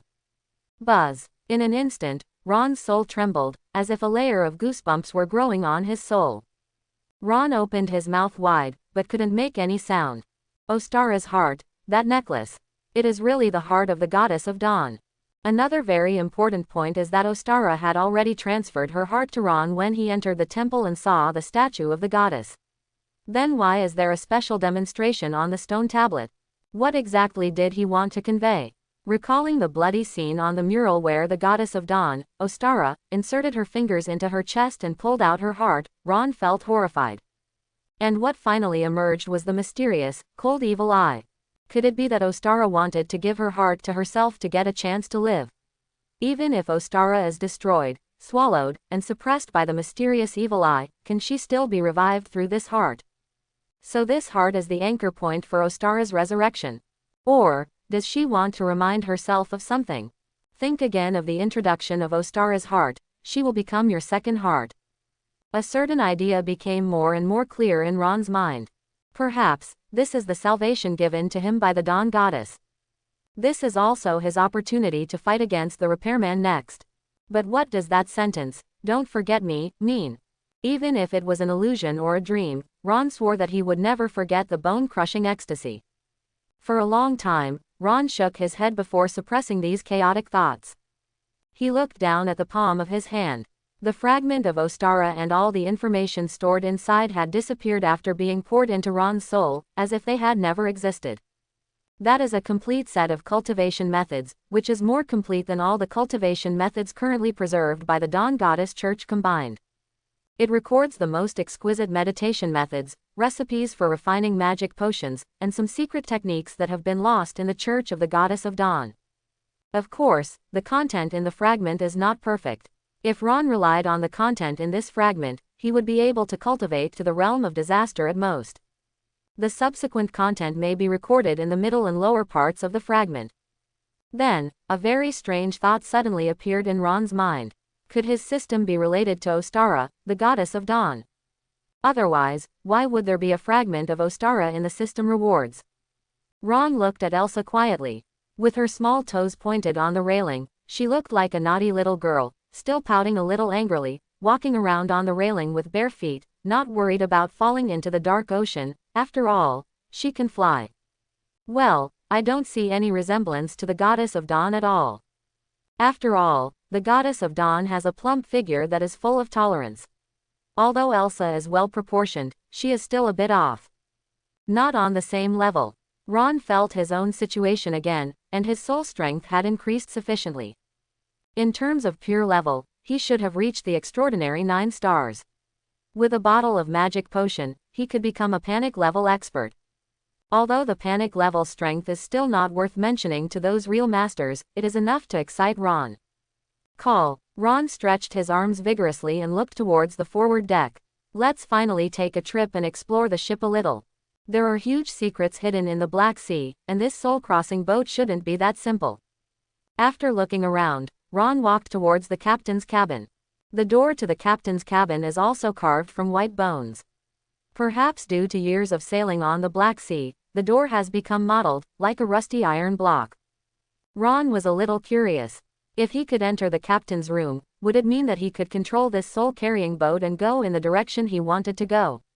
Ron was curious about what kind of world there was beyond the Black Sea. Once this idea appears in my mind, I immediately feel a little uncontrollable. There was no lock on the door, so Ron reached out and pushed it.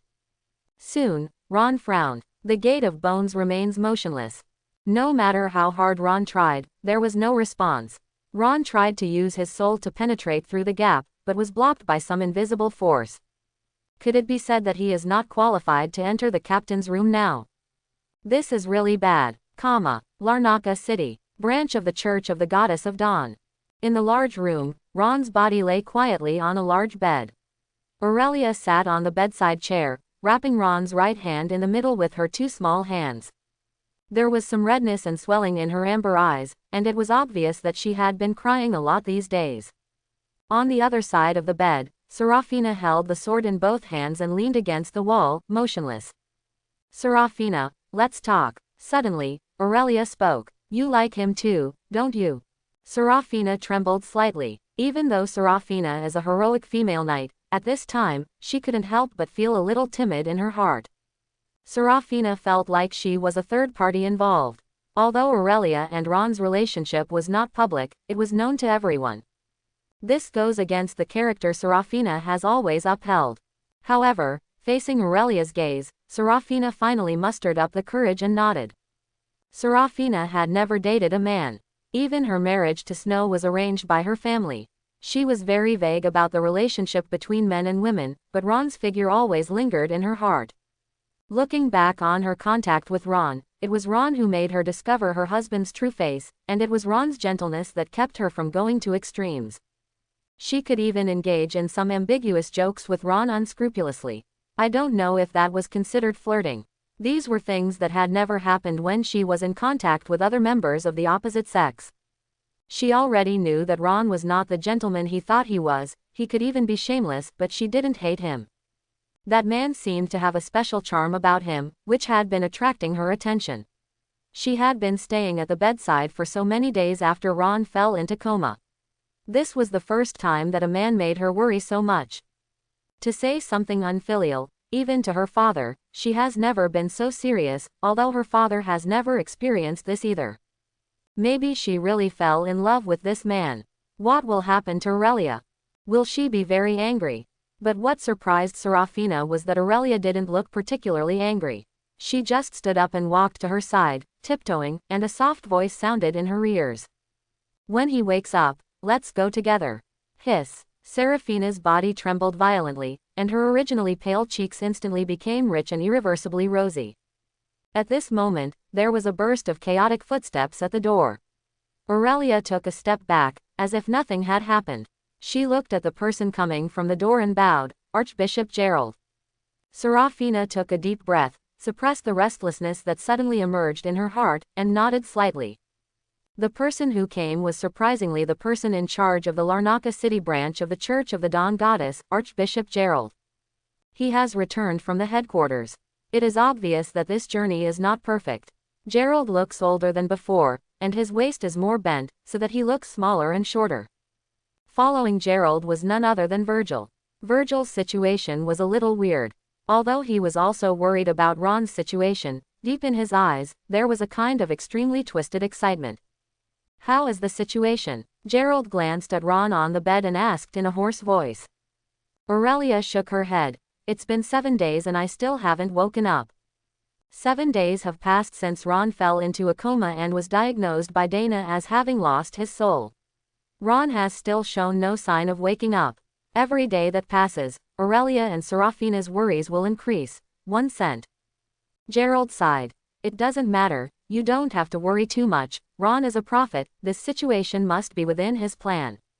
After a pause, Gerald said again, in 2 days, Princess Dolores and Saint Christian will come to Larnaca City, and Her Majesty the Saint will come specifically to visit Ron. With the strength of the great saint, she will definitely be able to awaken Ron. Aurelia and Serafina finally had a little more hope in their eyes. The great saint, Christian. That is the most powerful being in the entire Granville Kingdom, stronger than her husband Apollon Montgomery, and only the Valkyrie Ariana can rival her. If Her Majesty the Great Saint comes in person, maybe she can really wake up Ron. Serafina finally spoke. She looked at Virgil. How is the situation in Larnaca City? Just like the future Ron saw, people have started to disappear one after another these days. The bodies found have all had their chests cut open and their hearts missing. Virgil spoke slowly, his voice a little low. I tried to track in reverse to find the location of the young god, but the effect was not very good. The only good thing is that there are currently 13 black beasts like Herman that have been locked. Virgil rubbed his forehead. To be honest, he didn't know if this was something to be thankful for, although it looked like he was looking for something. 13 black beasts appeared, but how many more could not be seen? Virgil couldn't imagine it. One of the black beasts has been captured alive by Archbishop Gerald and is currently being used as a test subject. I am trying different methods in the hope of finding their weaknesses. It is much easier to capture this black beast alive than to strangle Herman. Without interference, the black beast that has not yet grown up is no match for the Archbishop. As he spoke, Virgil licked his tongue. While torturing, conducting experiments with the black beast, Virgil felt that he was about to open a certain door. The black beast's shrill screams made him inexplicably excited. Boom! At this moment, the ground suddenly began to shake violently, cracks were torn out in the wall in an instant, and dust fell overhead. The magic lamp shook violently. The sound seemed to span thousands of kilometers, dull, depressing, and terrifying. More violent than an earthquake, more crazy than a falling meteorite. The expressions of everyone in the room changed. Aurelia, Serafina and Virgil acted like pure instincts and instantly guarded Ron. Gerald looked out the window. He rushed out of the room like a madman, looking into the distance with cloudy eyes. The magnificent energy distorted the space. A bright halo of light appeared around the dusk temple suspended high in the sky. Dragon Valley is collapsing, and towering cliffs are falling in pieces. Even from a distance of hundreds of kilometers, thick clouds rolling in the air like blooming mushrooms can be clearly seen. Immediately, the energy like a volcanic eruption began to spread in all directions with the Dragon Valley as the center in an extremely crazy manner. The bright sky seemed to be shrouded in the thickest layer of haze. Gerald's vision went dark and he almost fainted. Dragon Clan, it's over. On the soul-crossing boat, Ron didn't know that the end of the Dragon Clan had come. The entire Dusk continent was affected by the demise of the Dragon Clan. The earthquake-like impact even shook the continental plates, but only here in the soul-crossing boat, it was still calm. No one in the Dragon Clan is qualified to board this ship. After trying unsuccessfully to open the captain's cabin, Ron came to the cabin. There are 2 skulls inlaid on the bone gate, and the skull's eye sockets are shining with scarlet luster. Shining like a living thing, it was staring at Ron. That sight made Ron feel a little hairy. After a short period of time, Ron calmed down again, and then reached out and placed his hand on the door. Squeak. It's not loud. However, it still seemed very harsh on this silent soul-crossing boat. This time, the door opened smoothly. This shows that although he is not qualified to enter the captain's cabin now, he is already qualified to enter the cabin. Ron had a strong curiosity in his heart. He wanted to know what surprises were waiting for him in this cabin. Even though Ron wore a ring on his finger that could affect the soul-crossing ship to a certain extent, he was still cautious and did not let the curiosity deep in his heart destroy his reason. He crossed the threshold leisurely and glanced across the cabin. The next moment, Ron's body stopped at the door. He even took a step back. On the first floor of the cabin, Ron didn't even have time to take a closer look at other places, but 2 coffins already filled his eyes. A mouthful of darkness. A mouthful of silver. Ron stood silently at the door.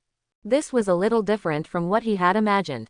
He originally thought that there might be a treasure chest shining with dazzling light, a mountain of gold coins, or a powerful artifact hidden in the cabin. Who would have thought that there were actually 2 coffins? What kind of coffin can be placed in the soul boat? The world of the dead, the boat of souls, only the gods. A thought that made him cringe appeared in his mind, and he finally moved his eyes away from the 2 coffins, and then he took a closer look at the situation on the first floor of the cabin. There is a chandelier hanging above the head, dancing with pale light. The boat of crossing the soul is quite stable, and there is no wind and waves on the Black Sea, but the flame in the lampshade is swaying gently. The cabin seemed very empty, and the end could be seen at a glance, but it gave Ron the illusion of being deep and dark. Even the bright light of the chandelier could not dispel this darkness. Behind the 2 coffins, there was a desk with a desk on it, filled with books of all kinds. He could still hear faint murmurs in his ears, like the singing of sirens. Even though Ron couldn't understand the meaning of these sounds, he could still feel the inexplicable intimacy. Here, it's weird but not gloomy. If it weren't for the flames jumping inside the lampshade, it would even make people think that this is an ancient painting that has turned yellow over time. Speaking of which, this chandelier is awesome. I don't know what kind of energy it uses, but it can actually burn for so long, and the flames don't seem to be extinguished at all. If this were placed on Earth, America would definitely take out a tube of laundry detergent and announce that you have weapons of mass destruction. Someone once lived here. Perhaps, he was the previous captain of the soul-crossing ship. This speculation made Ron interested in this place. He looked around carefully again, and after confirming that there was no moving object, he finally raised his right leg again and stepped into the cabin. There were no attacks. This made Ron feel a little relieved. After a short pause, he walked towards the desk, trying not to look at the two coffins. There are thick books stacked on the desk, and a bottle of ink is placed on the corner of the desk, with a quill quietly inserted in it. A half-open piece of parchment was covered with all kinds of weird patterns and words. Ron couldn't understand those words. It is an existence that is more twisted and difficult to understand than the ancient characters created by Archibald in the game and the sage Partridge in the real world. This may prove that the writing and parchment were left at least 1,000 years ago. After hesitating for a few seconds, Ron slowly stretched out his fingers, trying to completely open the parchment. Even if you don't know those ancient characters, at least you can understand them better through the patterns on them. But the moment Ron's fingers touched it, the parchment turned into fine dust and dissipated. Not just this parchment, Ron's touch was like some kind of switch, starting a chain reaction. The parchment, books, ink, quills, and even this desk and chair all disappeared. On the ground, there was only a handful of fine powder left, like ashes after a fire. Ron's fingers were still hovering in the air. The expression on his face was a little sad. It's been too long. Time is the most terrifying force in the world. No matter what kind of existence it is, it can't resist the wear and tear of time. Pity. Ron felt regretful in his heart, glanced at the ashes on the ground, and was about to turn around, when his body suddenly stopped. In the midst of the ashes, Ron suddenly saw a different existence. That's a photo, black and white. This photo has been protected by special magic and has not been damaged by the passage of time. Ron knelt down and picked up the photo. I don't know if it's because it's been too long, but the photo is still blurry despite the blessing of magic. Or maybe it's just the influence of some kind of power. I can only tell that it's one man and 5 women. Rubbing the photo with his fingers, Ron felt inexplicably a very strong feeling in his heart that he couldn't describe at all. His heart seemed to be grabbed hard by something and pulled into a piece. Turning over the back of the photo, there is a row of text, but it is also blurry. Ron shook his head vigorously. It took him a long time to suppress the emotions emerging in his heart, put the photos away, and finally his eyes fell on the 2 coffins. After all, there was nothing else in this cabin that could attract Ron's attention. There are 2 coffins, one is silver and the other is black. Other than that, there is almost no difference. The workmanship is very fine. It is made of some unknown wood. The joints fit very well. The surface is covered with a layer of metal and engraved with complex patterns, as if it is deliberately twisted, some kind of symbol. The coffin lid was just fastened on, no rivets or anything like that was seen. All in all, it gives the appearance of being easy to open. Ron's throat moved slightly, and he seemed to hear some non-existent sound in his ears. Open it quickly, open it quickly, open it quickly. Well, in fact, this kind of sound does not exist at all. It is purely because Ron is very curious about this coffin. He must find out what is in this coffin. After all, the Soul Crossing boat is considered by Ron as his home base. He didn't want there to be dangers beyond his control on this Soul Crossing boat. He put his hand on the silver coffin lid, and as expected, the tentacles were cold. Laugh. With the sound of friction, the coffin lid was pushed aside by Ron. Sure enough, there was a person inside. Her long silver hair was like delicate silk, covering the bottom of the coffin. Her figure was petite, as exquisite as a delicate doll, and her hands were folded gently on her chest. The slender neck like a white swan shone with crystal luster. She was a woman, probably, wearing the same gorgeous silver-white dress, but her chest was very quiet. I don't know how long this coffin has been here, but the body inside has not yet rotted. There was even a slight blush on the skin, making him look like a living person, but his chest did not rise at all. Ron couldn't see what she looked like. On her face, she wore a silver-white mask, covering her probably rather delicate cheeks. The silver mask is dotted with stars. Frowning, Ron turned to open the black coffin next to him. It is also an exquisite corpse that looks like a doll. Apart from the long black hair and black dress, it was no different from the other coffin. Oh, no, there is still something different. The black mask is not decorated with stars, but with a crescent moon. These should be 2 sisters, most likely twins. They looked like they were asleep, as if just shouting, "Get up," in their ears could wake the sisters up. Scream and take off their masks. Scream and take off their masks. Faintly, there seemed to be some kind of voice that kept echoing in Ron's ears. His right hand was shaking constantly, as if he had completely lost control, and was stretching forward involuntarily. Clang! The coffin is closed again. Then he turned around and walked away without looking back.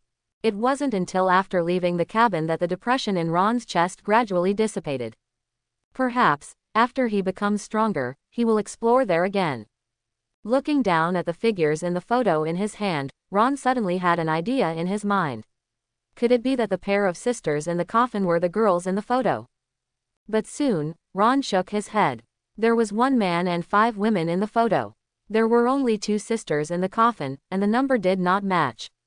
Shaking his head, Ron tried to get up from the ground. At this moment, Ron felt something. He turned around and saw that System Elsa had appeared behind him at some point. One black and one white, distinct eyes were looking at him quietly. That quiet gaze made Ron's lips twitch slightly. This system really has no eyesight at all.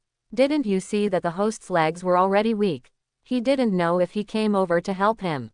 Watch the excitement from the side. While muttering in his heart, Ron subconsciously raised his hand to wipe the non-existent sweat on his forehead. But with this movement, he accidentally touched a thread flying in front of his eyes. Ron was stunned, and immediately grabbed the thread representing Agnes and pulled hard.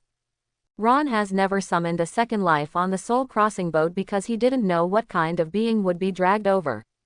If it is a guy with strong strength and violent personality, then his situation will be very dangerous. He must find himself a bodyguard. Agnes is great. So, after one accidentally touched another thread, Ron summoned Agnes without saying a word. That's not all. Before Agnes and the newcomers appeared, Ron quickly retreated, returned to the bow of the boat, and took a good posture. Habits are really terrible. He has fully adapted to his identity as the mysterious captain, adjusting to his condition easily and maintaining his calm yet mysterious demeanor.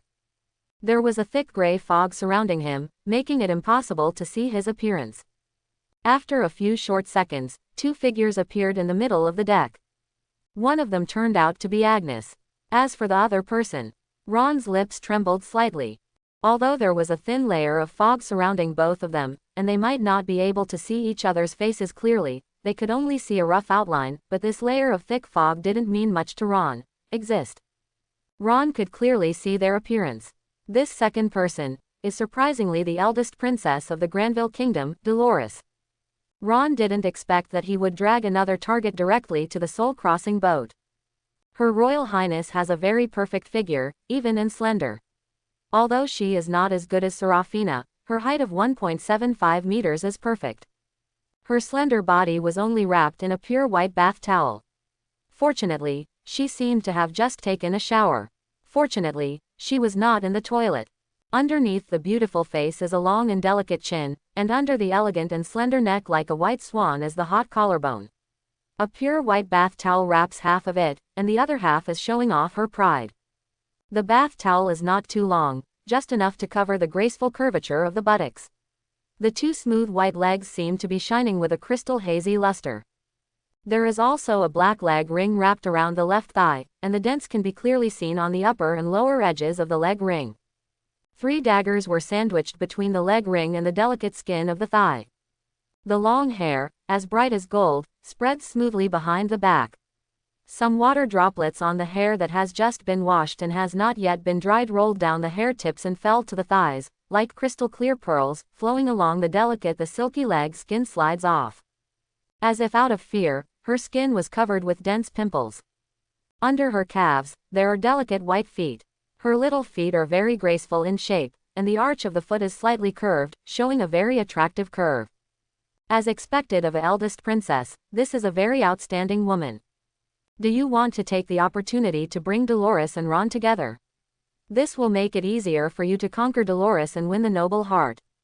Although the original owner of the body reminded himself not to open that door.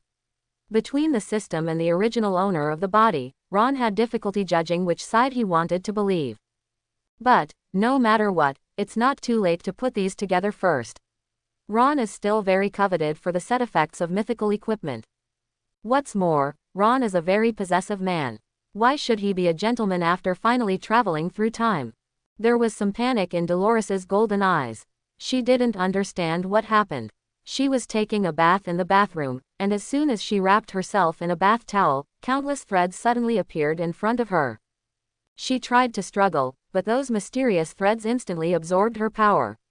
Then, her consciousness fell into darkness. As the world spun around, she opened her eyes again and found herself in a completely unfamiliar place. The deck made of bones, the railings made of bones, the skeletons hanging on the railings like wind chimes, and the dark ocean around them all made Dolores feel eerie and terrifying, and her hair stood on end. Of course, she did not lose control. Although she was violent, she was also calm. Her Royal Highness quickly suppressed the shock in her heart and quietly turned her eyes to peek around. Right next to it, there is a cloud of gray mist. A graceful figure can be seen in the gray mist. There should be another woman who was summoned here at the same time. Originally, Dolores suspected that this woman had summoned her, but she quickly gave up this idea. Even though this mysterious woman never made any sound from the beginning to the end, Dolores could feel deeply from the woman of worship. Even the fanatics of the church are nothing more than this. And the object of her worship is at the bow of the ship. That was a more mysterious existence. The aura he released was not powerful, and it did not even reach the level of panic.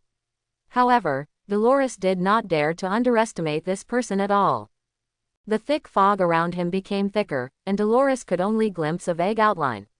He was very quiet, as if he was integrated with the world, and Dolores couldn't bear to disturb him. Just by looking at that enigmatic demeanor, Dolores knew that he was the owner of this ship and even this ocean. The strength of a truly strong person cannot be judged by the intensity of the aura released by the opponent. Just like the legendary sage Partridge, he was a guest of the Dragon Clan and stood at the pinnacle of human strength. But according to legend, he was just an old man who looked featureless in appearance. His favorite thing to do was tidy up. At first glance, one might even think that he is just an ordinary gardener. What's more, this gentleman can force himself to this area without any room for struggle. This alone is enough to prove that the opponent's strength far exceeds his own. On the other side, Agnes, who was just about to receive the gift, was suddenly stunned. She was surprised to find that there was a new member next to her. Agnes puffed out her cheeks.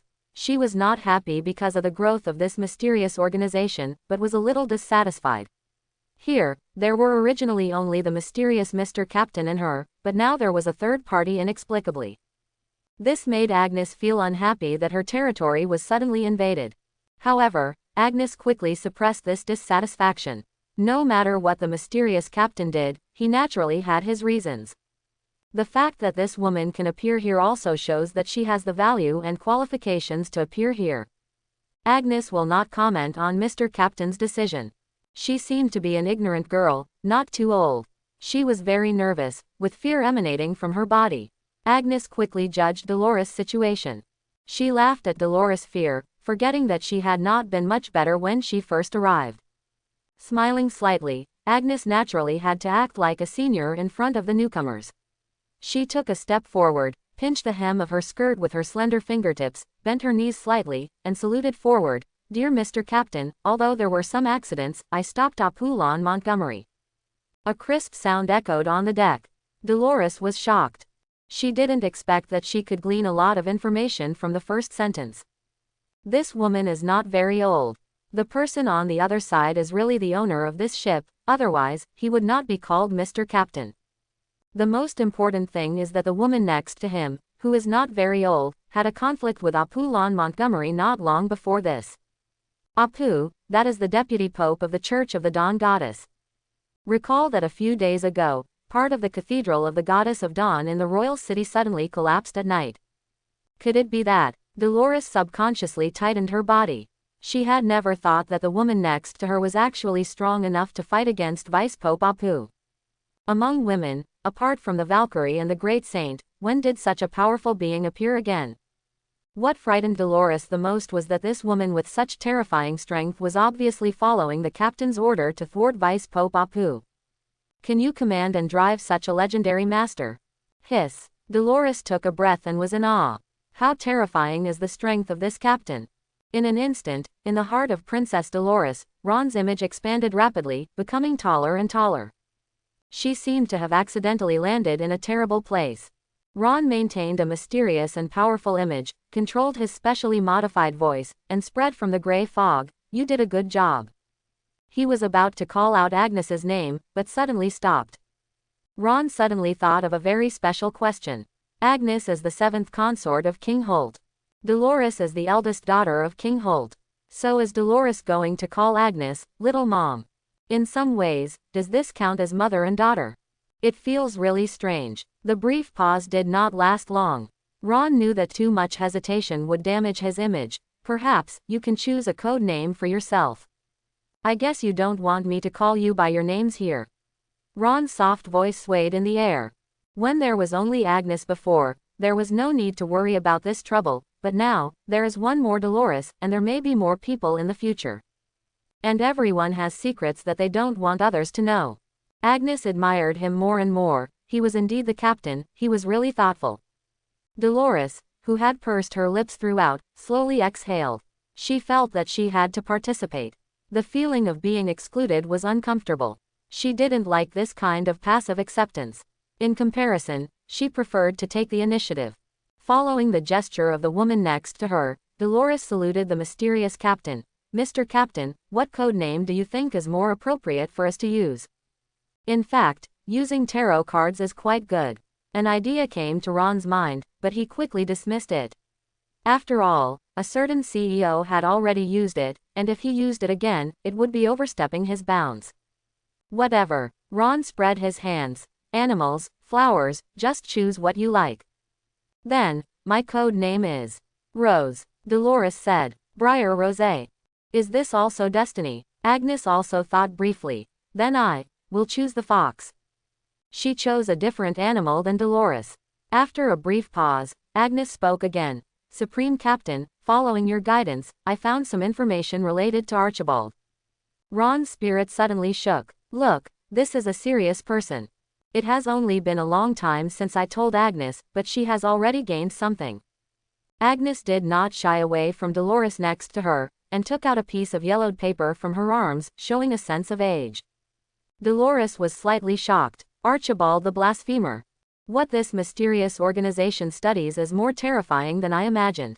Ron manipulated a wisp of gray mist, like a tentacle, to take the paper away from Agnes's hand. After a brief glance, Ron was already sure that this was definitely something left by Archibald. The writing on it is not the script currently used in the Dusk Continent, or even ancient script, but typical square script. Ron was a little surprised. He had originally heard that Archibald had said a curse word, fake and mazer.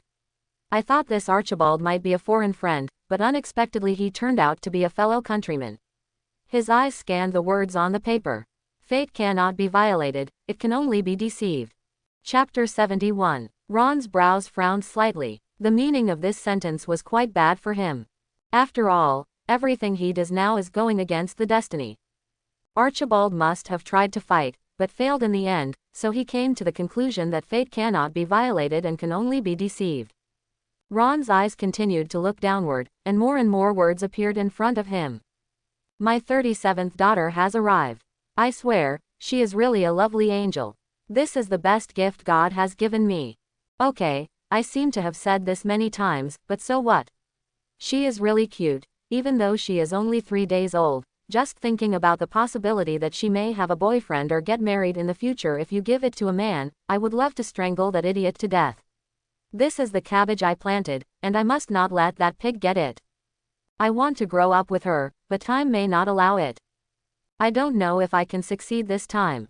I can only try to make my deception more perfect. Come on, Archibald. If you succeed, you will be the greatest fraudster in the world. However, before that, I have to go to the Blood and Destruction sect. They recently selected a battle nun.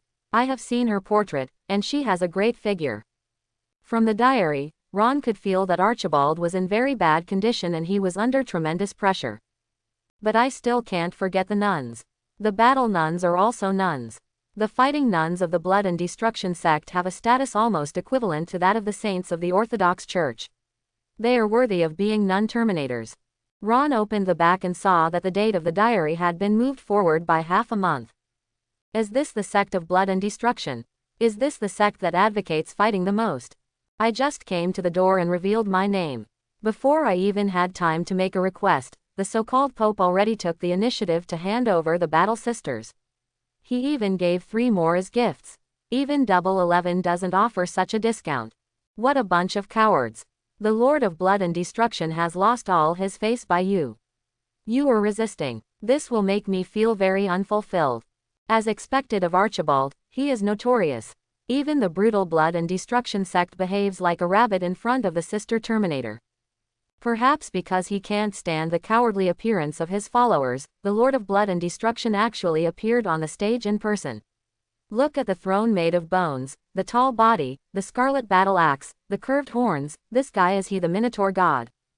I fought with him for 7 days and 7 nights, breaking off one of his horns, and he also cut off one of my arms. It doesn't matter, it can grow back anyway. This is the strongest existence I have encountered in the Dusk Continent. I made a deal with him. The Battle Sister tastes so good. The content stopped abruptly. What kind of agreement was reached? I've just finished writing it. I don't care what the Battle Sister tastes like, okay. Ron mentally scolded Archibald for his shamelessness. Of course, I also got some information. First of all, the Sister Terminator lives up to her name and will never give up on the sisters no matter what time comes. Secondly, Archibald's strength is extremely exaggerated, even stronger than the Archibald in the game's background. He is even strong enough to compete with the gods of this world. But even for such an existence, he still cannot avoid being struck to death by thunder in the end. Could it be that fate is really unbreakable? Finally, learn that the Lord of Blood and Destruction is the Minotaur god. Ron was very curious, wondering in what sense the Tauran god was. Of course, it had nothing to do with him. He was a devout believer in the goddess of dawn. After a long time, Ron put the diary away, and then his eyes fell on Agnes again. Miss Fox, you did a good job. What do you want to get? Agnes bent down. It is my honor to serve Mr. Captain. Ron's calm voice rang out on the deck. I appreciate your loyalty, but I know rewards and punishments clearly.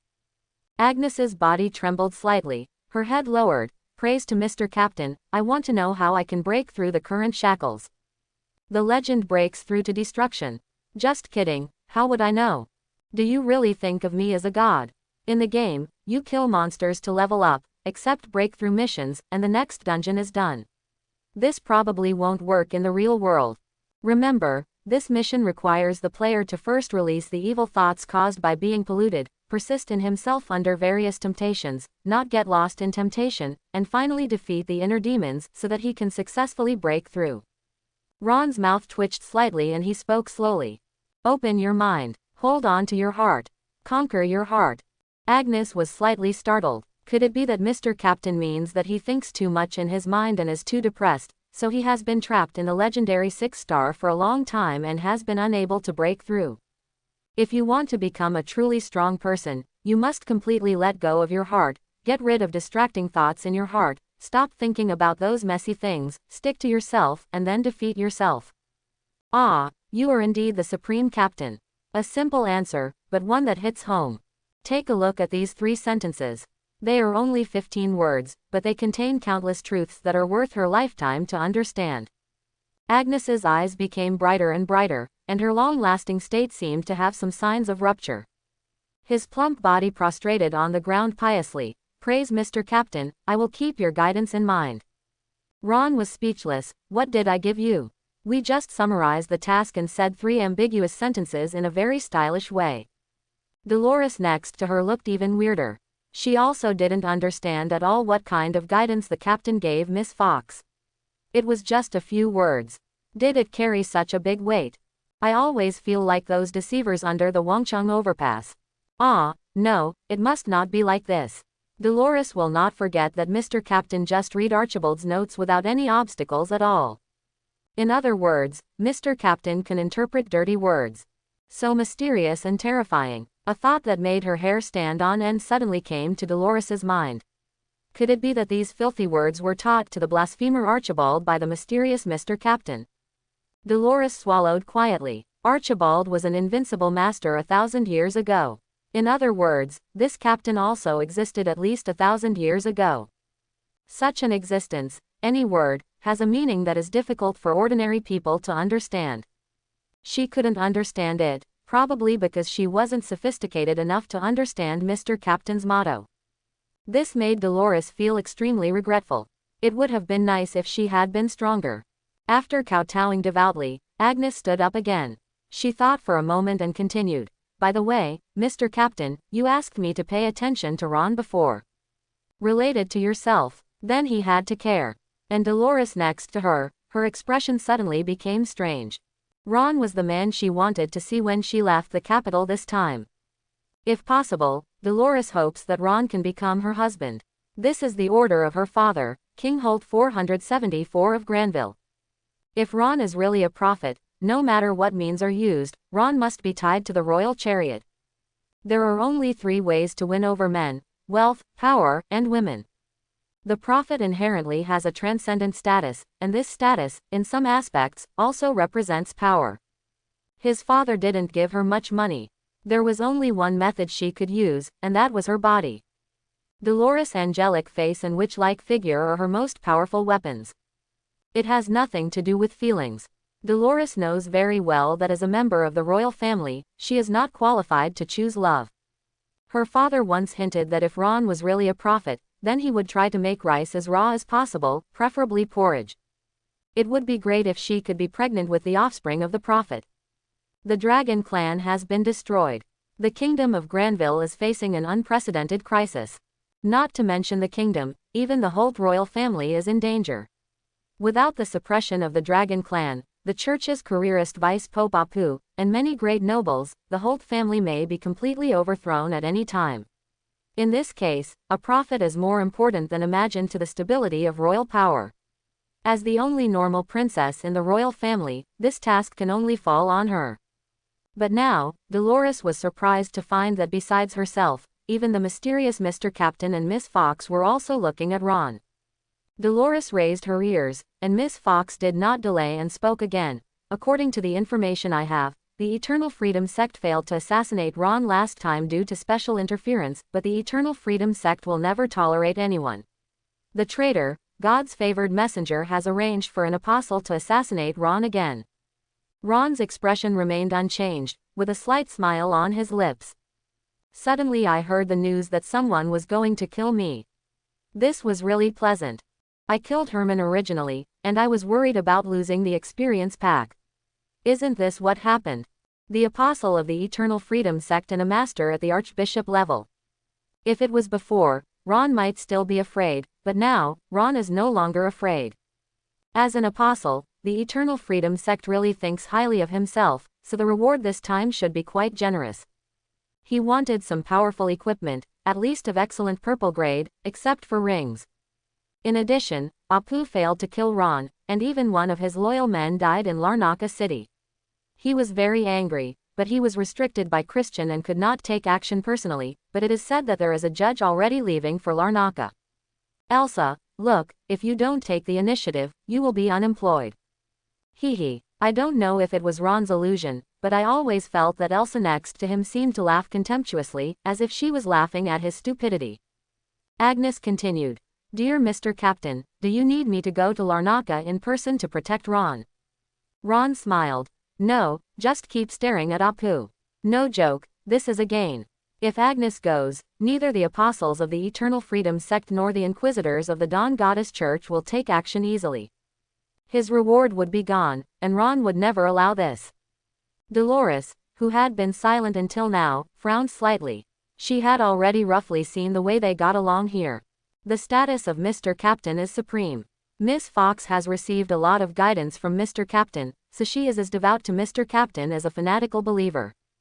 As for the way to obtain guidance from Mr. Captain, it seems that he provides Mr. Captain with the notes of the blasphemer Archibald and tells Mr. Captain some secret information. After a brief hesitation, Dolores finally tried to speak. "As far as I know, Ron has fallen into apathy and his soul suddenly disappeared. Christian, the great saint of the Dawn Goddess Church, has personally gone to Larnaca City to prepare for Ron's treatment." Agnes suddenly realized it, and she admired Mr. Captain more and more in her heart. Mr. Captain must have known this, so he said that he didn't need to go to Larnaca at all, right? As expected of Mr. Captain. It's time for you to leave. Ron's voice sounded slowly. Saint Christian. Kill the chicken to get the egg. Eggbreaker. Eunuch wholesaler. Ron never wanted to meet the great Saint Christian. He would never forget that there was once a player who looked at Christian with an obscene look and then turned into a testicle-less person and finally married him. Brothers. He doesn't want to become good sisters with Aurelia and Serafina. With a wave of his hand, a black hole appeared simultaneously behind Agnes and Dolores. Agnes saluted Ron again and slowly backed away. Dolores imitated Agnes' appearance, and her figure was gradually swallowed up by the darkness. Just when Dolores was about to disappear into the black hole, a voice floated into her ears. Go find Ron. Your fates have been intertwined for a long time. He can solve the confusion in your heart. There was that weird spinning feeling again. When she opened her eyes again, Dolores found that she was back in the room. It's still Larnaca City, the Sykes Hotel, and the dim magic lights. Yes, Dolores is in Larnaca City at this moment. Everything she had just experienced was like a dream to Dolores. Dolores did not expect to get guidance from Mr. Captain, she just wanted to get familiar with him. After all, this was only her first time attending this party, and knowing the rules of the party was already a major gain. What's more, some of what I heard at the party also had extraordinary significance. However, she did not expect that the mysterious captain would still guide her on the way forward. Go find Ron. This Mr. Ron is being watched by many big shots. However, she didn't understand why the mysterious Mr. Captain said that her and Ron's fates had long been intertwined. This was impossible. After all, she had only heard of Ron's name but had never met him. How could their fates be entangled? By the way, entanglement. These two words sound inexplicably ambiguous. Thinking of the order given to her by her father, if Ron was really a prophet, it would be best to be pregnant with Ron's child.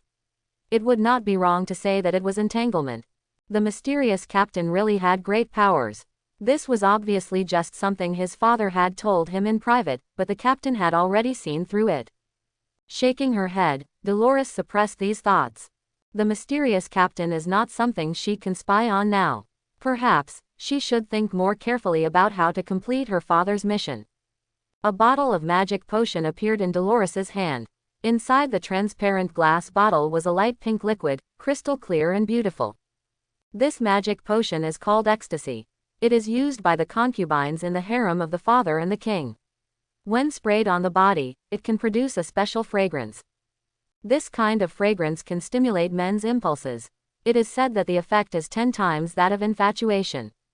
The only trouble is that the fragrance is very light and can only be felt when there is skin contact, or kissing. The other side. On the soul-crossing boat, after seeing off Dolores and Agnes, Ron also let out a heavy breath. He was not mentally exhausted. Originally, he wanted to continue exploring the ship. But now, Ron had to give up. Christian has appeared. Ron doesn't want to have much interaction with this great saint. She is a woman that Ron absolutely cannot attack. If Serafina is the easiest woman to deal with in the game Goddess X Black Beast, then Christian is the hardest to deal with. All players who dare to take action against Christian will be named warriors. Christian's character is extremely twisted. After analysis by many players, Christian may have severe misogyny. It may be because her husband has an illegitimate child. Christian hates all men, especially those who have multiple partners. Among all the male players who tried to conquer Christian, more than 90% became testicle-less, and the remaining 10% could not even collect the corpses. But, even so, there are still players who want to try to climb this mountain. There is no way. This great saint is so beautiful, with a soft and hot figure, the type that can drive men crazy in bed. As of Ron's time travel, no one has been able to succeed. On the contrary, on the forum, pictures of people who had become testicles appeared one after another, and each picture made Ron's scalp numb and his vagina ached. Now Christian personally goes to Larnaca City to treat himself. Are you kidding me? I'm not sick. What kind of amnesia is it? It's just that his soul entered the soul boat.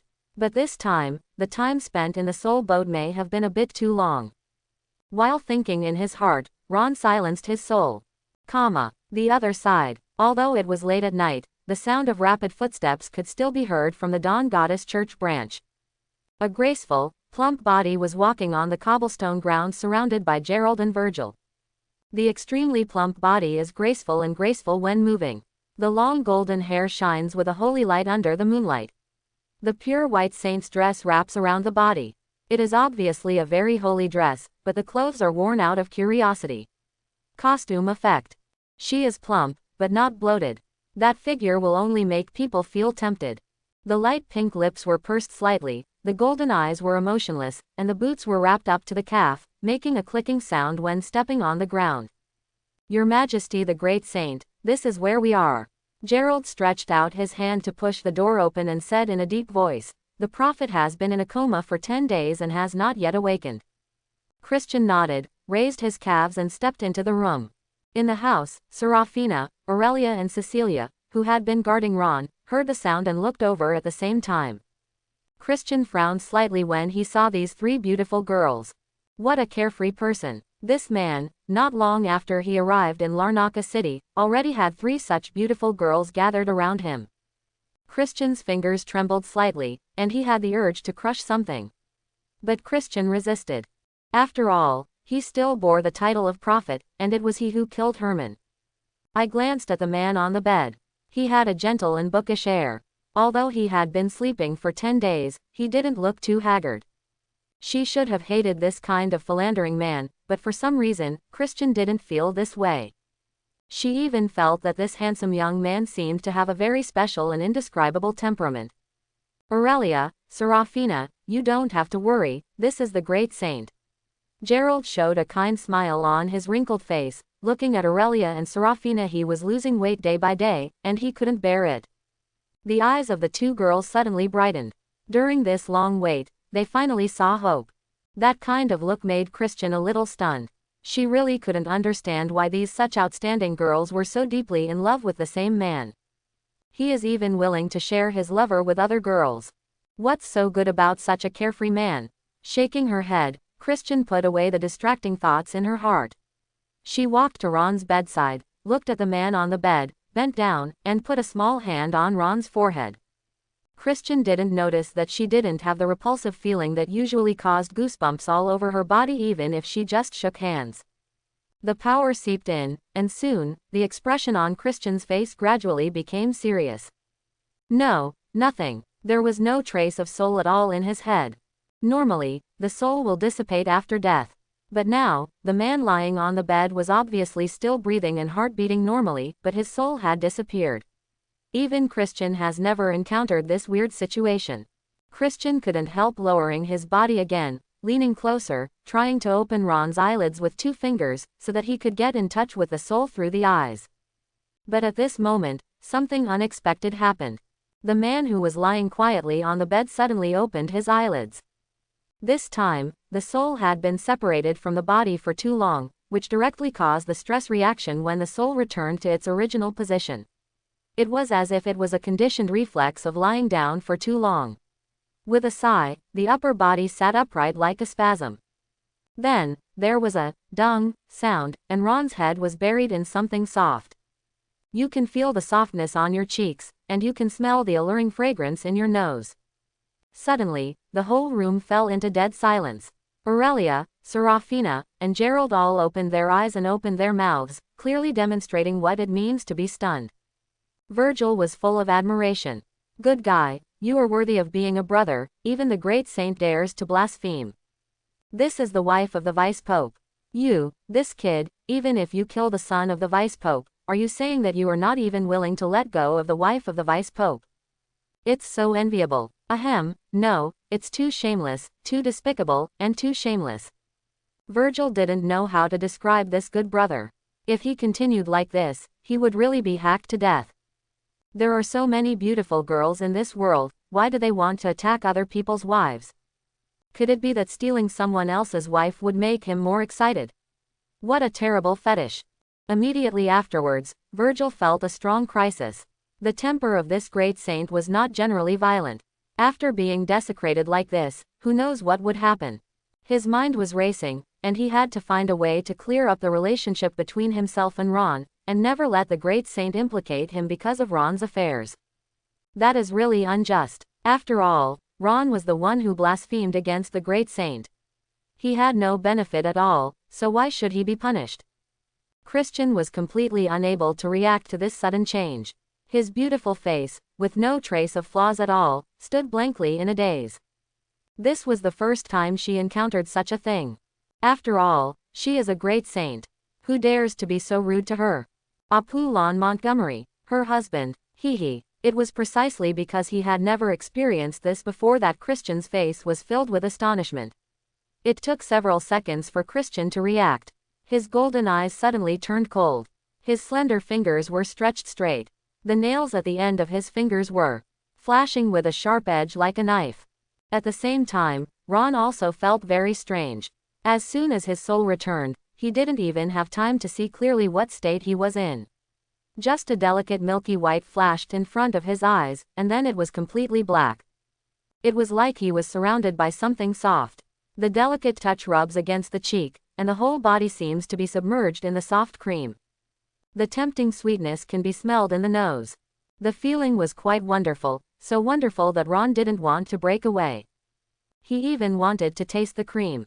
The next moment, Christian lost his usual majesty and calmness, and a charming, pleasant voice suddenly swayed through the room.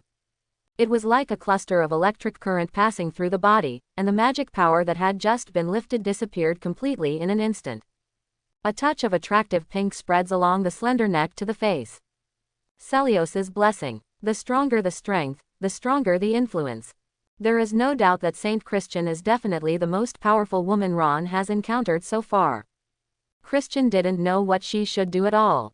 Just like pure instinct, she subconsciously raised her hands and pressed Ron's head hard, hoping that Ron wouldn't move. However, this action was absolutely fatal to Ron. The delicate softness almost blocked Ron's nostrils and lips. He couldn't feel any air in front of his dark eyes. The strong sense of suffocation made Ron struggle instinctively. The head shook hard, the intense friction, and the itching of the stubble made Christian almost cry.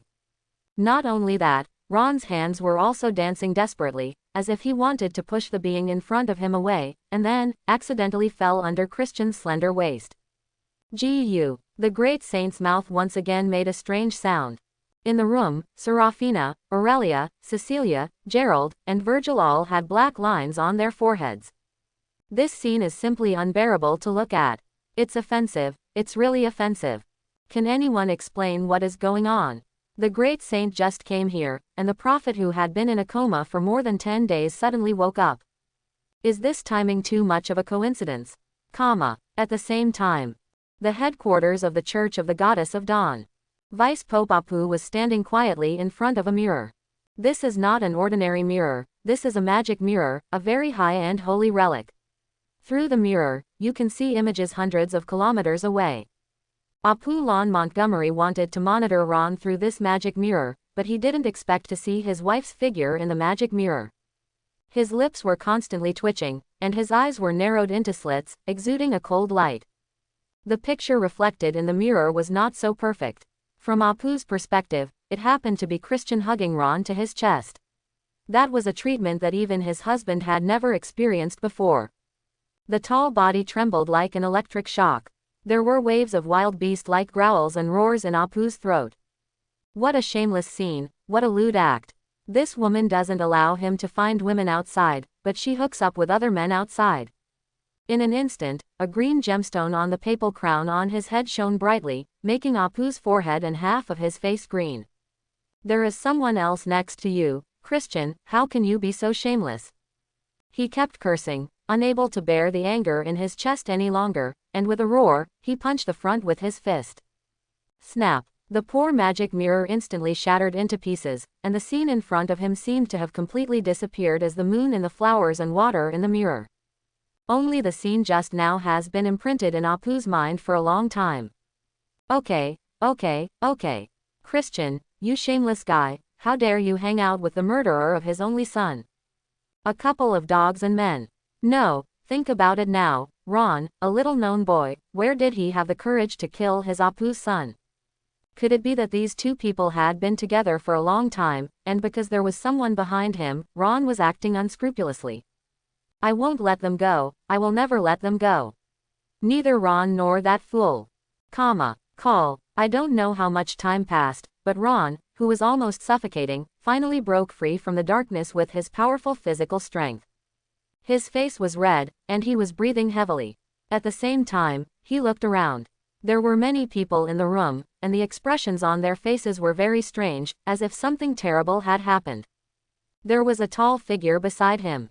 After taking a brief look, Ron's expression suddenly became stiff. The familiar pretty face and extremely plump body made Ron instantly recognize this woman's identity. Christian. However, at this moment, the appearance of the great Saint Christian looked a little strange. Her cheeks were crimson, and a layer of mist appeared in her golden eyes. Her plump body was trembling slightly as if she had been electrocuted. The expression on her face was unclear whether it was shame or anger. The pure saint's robe on her body was also shaking. Messy. Especially the rich and generous chest, which even has traces of saliva.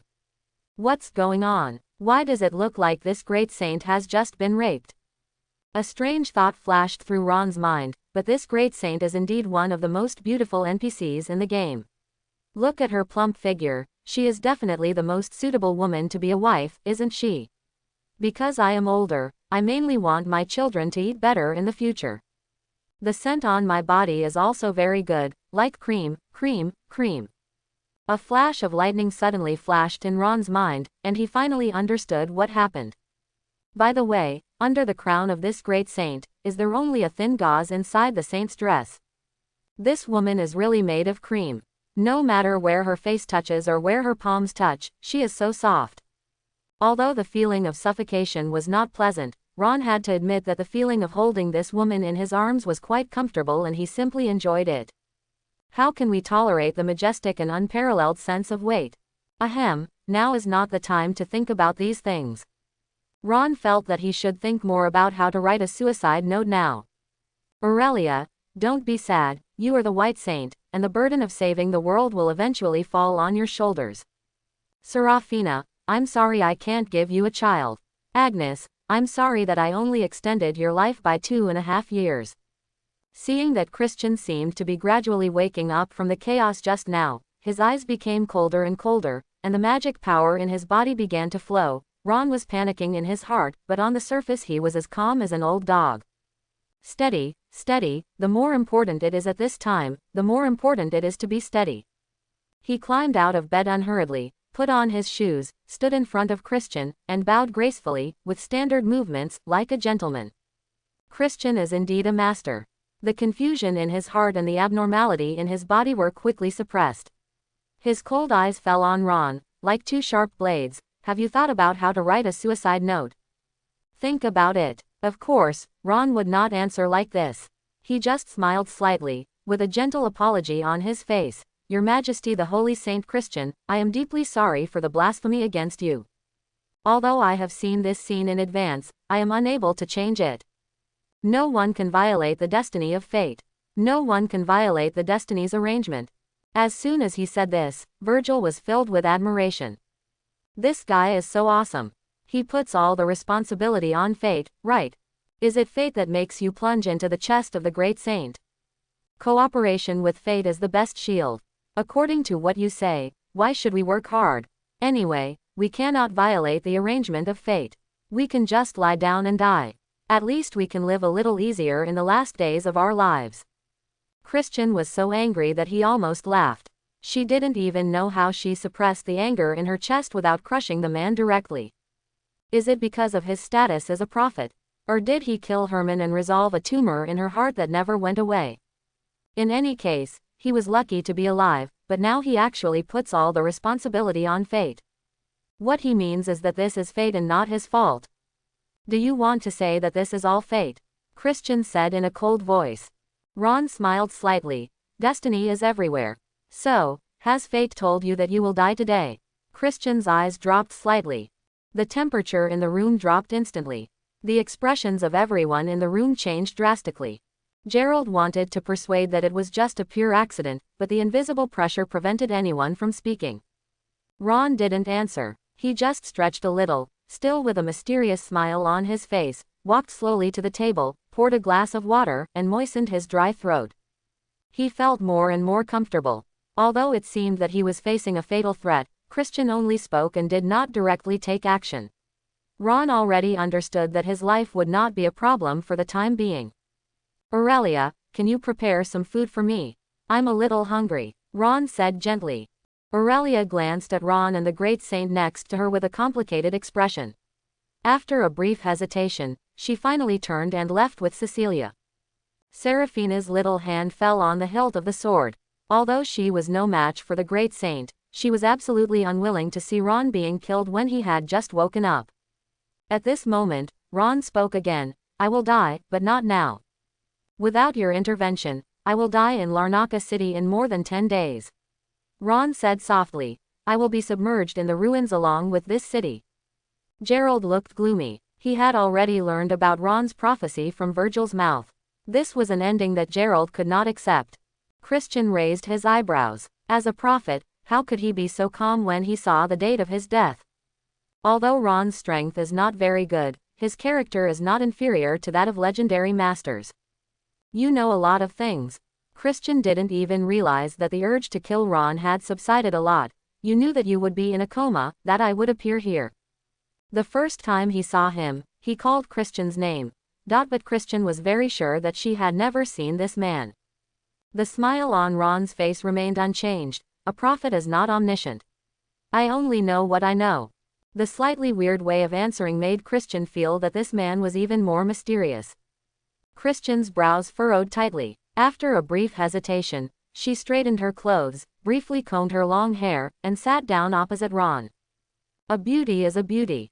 Although she is a little messy, she still has a charming style. Seeing this scene, both Gerald and Virgil knew that Ron's life had been saved. The admiration in Virgil's heart could not be greater. Look, what is a master? This is the real master. Even a saint of Christian's level can actually do it in just a few words. When will he be able to do this? Where did your soul go? Christian asked. She was very sure that just before being desecrated, Ron's body was empty and his soul did not exist. But now, this man appeared in front of him vividly again, and his soul suddenly returned. Christian had never experienced anything so weird. Ron smiled, stretched out his hand and drew a horizontal line in front of him. This is the past, the middle is the present, and the front is the future. Nonsense. How deep, how inscrutable, how can you bluff people? In this short period of time, my soul has moved from the middle to the front. Naturally, you can't sense my soul in the middle. Christian's beautiful eyes shrank slightly. You mean, during the 10 days you were asleep, your soul went to the future? Ron's breathing stagnated slightly. Did it actually take 10 days to enter the soul boat? He obviously didn't feel it for long. It seems that I have to pay a little more attention to the illusion of time in the future. Ron was noncommittal and did not answer Christian's question, but that attitude was basically acquiescence. Christian still didn't seem to believe it. I'm a little curious. In the future, will you see my existence? What will be my fate? When will I die? Are you sure you want to know? Ron glanced at Christian. Believe me, knowing when you will die is not a happy thing. Although you can also try to reverse your fate, it is just in vain. Even blasphemy the god Archibald couldn't change fate. Do you believe you can? Inadvertently, Ron revealed a very important piece of information. The blasphemer Archibald once tried to change his fate against nature. This news made Ron's image even taller. Christian and Gerald glanced at each other quietly, and both could see the shock in each other's eyes.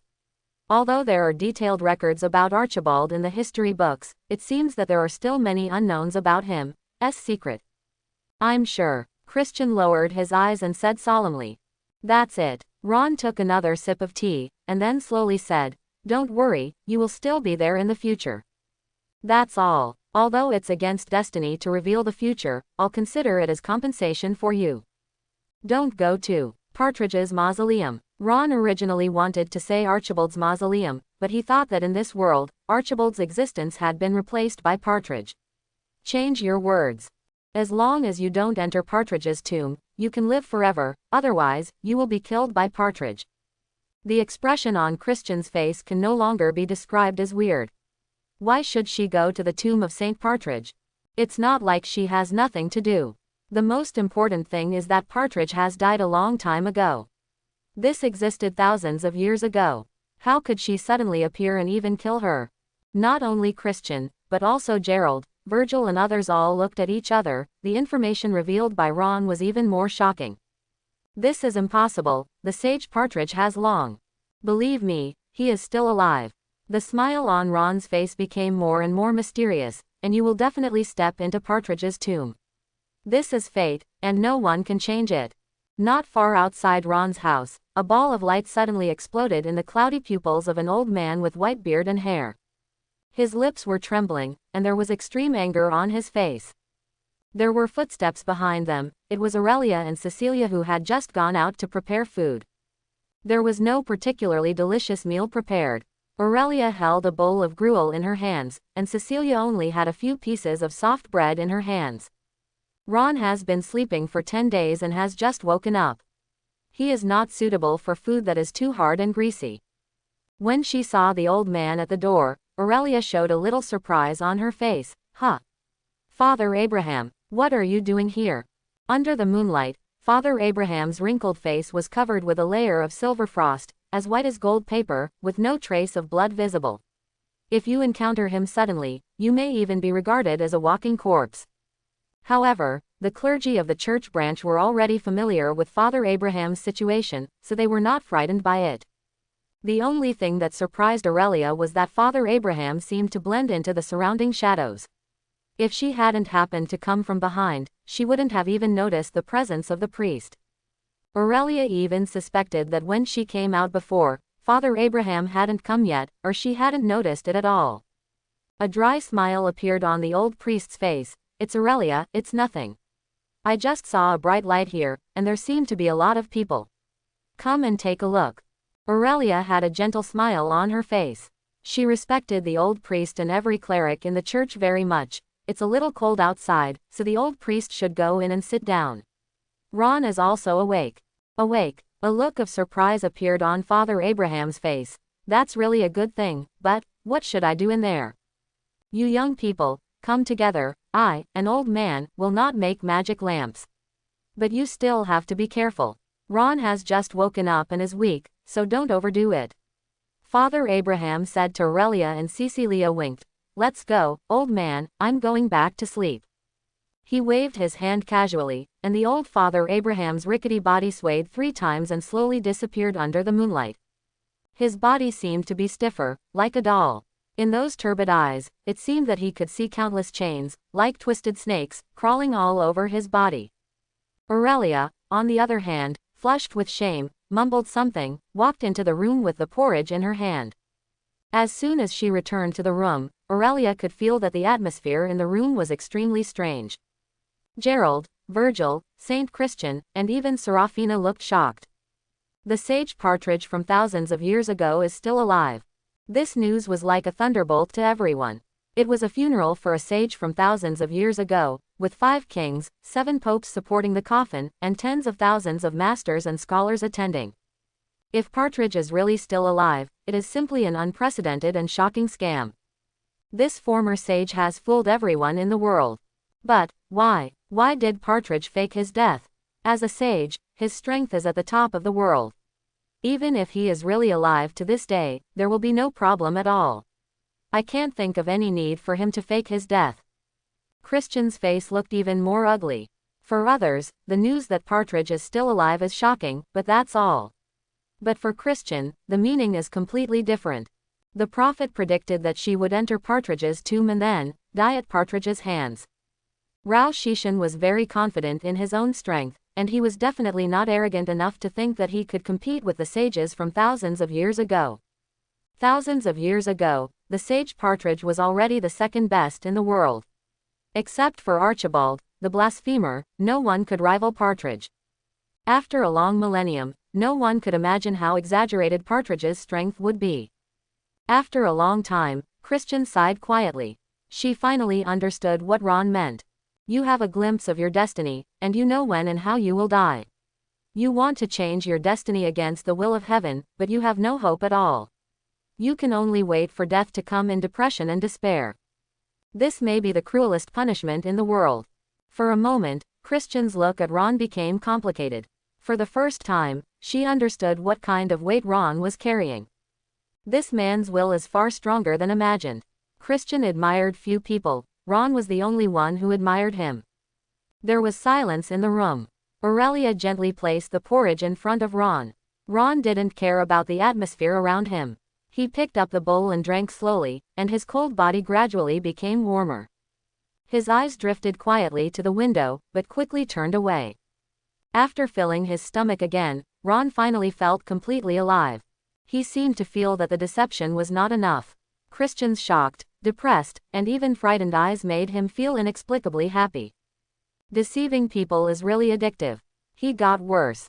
My Majesty the Great Saint, you have been immersed in the anger of the past. You will not forgive Apu. You hate every man in this world and reject every woman. This is a huge whirlpool. If you don't struggle hard, you will only sink deeper and deeper. Your future will be very bleak, and you will be alone until you grow old and die. Wiping the corners of his mouth, Ron spoke unhurriedly. He was like a master who had seen through everything. This is the cage you built for yourself, and only you can break it. If you can't even break the cage you have set for yourself, if you can't break through the restrictions, how can you break free from the shackles of fate? Boom, click. Christian's body shook violently, and his face instantly turned pale. Her pretty lips pursed softly, and she wanted to retort, but I know what you want to say, and I'm not trying to defend Apollon Montgomery. With what that idiot did, it wouldn't be an exaggeration to think that he would be cut into pieces and scattered to ashes. Ron shrugged. Even though I am a man, I also think that guy is very shameful. But, Apu is Apu, why do you need to implicate other people because of Apu? Why do you have to punish yourself because of a shameless man? Your biggest enemy is not Apu, but you. Those who can defeat themselves are truly powerful. Christian, you don't want to die miserable and alone, do you? Ron smoothly repeated the words he once said to Agnes and then to Christian. Those words could fool Agnes, and it felt like they could also fool Christian. The room was quiet except for Ron's voice. Virgil was shocked. He really didn't expect that this wonderful way of speaking could be used here. The expression on Christian's face gradually changed from heavy to confused, and then he seemed to understand something, and the light in his eyes became brighter and brighter. Defeat yourself. Seeing Christian racking his brains and thinking seriously, Ron's lips trembled slightly. He had to admit that the poorly used lines in the second-rate anime and second-rate online articles he had seen in his previous life were really effective in deceiving people. A being of the level of the great saintess was fooled, but she actually started to think seriously. Not only the great saint, but also Serafina, Gerald and others had solemn expressions on their faces, as if they were carefully savoring what he just said.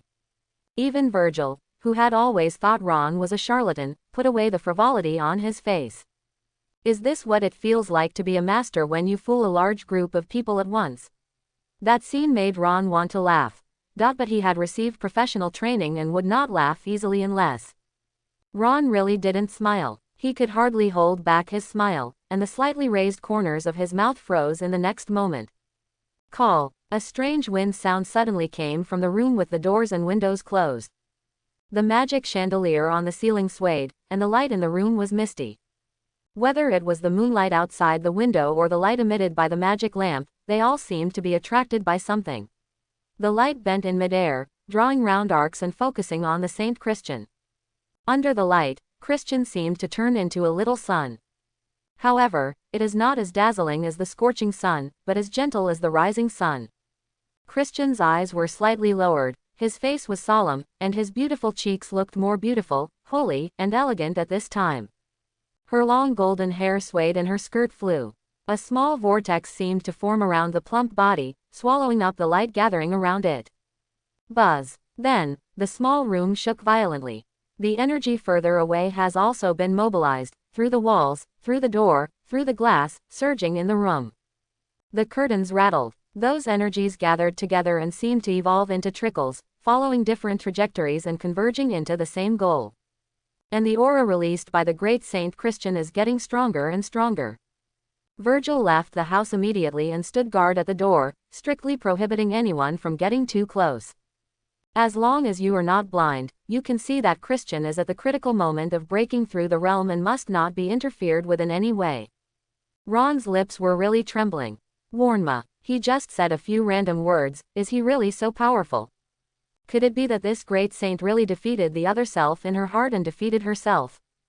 Do you want to be so nonsense? When did it become so easy to break through the realm? Especially for a legendary master like the great saint. Shouldn't it be extremely difficult for such a being to break through a star level every time? Given Ron's temperament, he couldn't help but feel strong jealousy in his heart. It was obviously him who said these words, but why didn't such a good thing happen to him? However, this jealousy only lasted for a moment. Ron knew that this great saint would become his from now on. Ron meant someone who could be used by him. This is a rather slow process. Until late in the night, the vortex on Christian's body suddenly expanded. In an instant, not just the room, but the entire church branch, and even the entire city of Larnaca, all the energy disappeared in an instant. The energy vacuum for a moment made people feel helpless. The illusion of breathing. What was once a trickle turned into a tornado.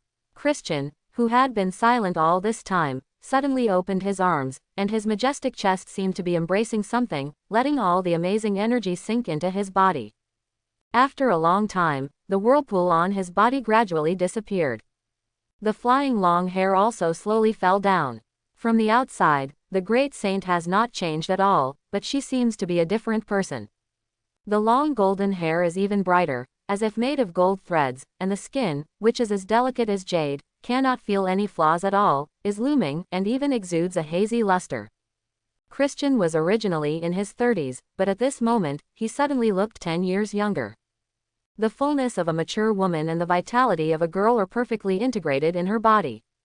Christian finally opened his eyes, and in an instant, the sun was rising in his golden eyes.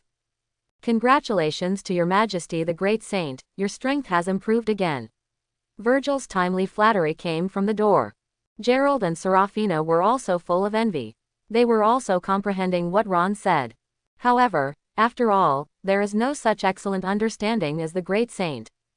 They only felt that what Ron said before was profound and mysterious, but they could not break through directly like the great saint.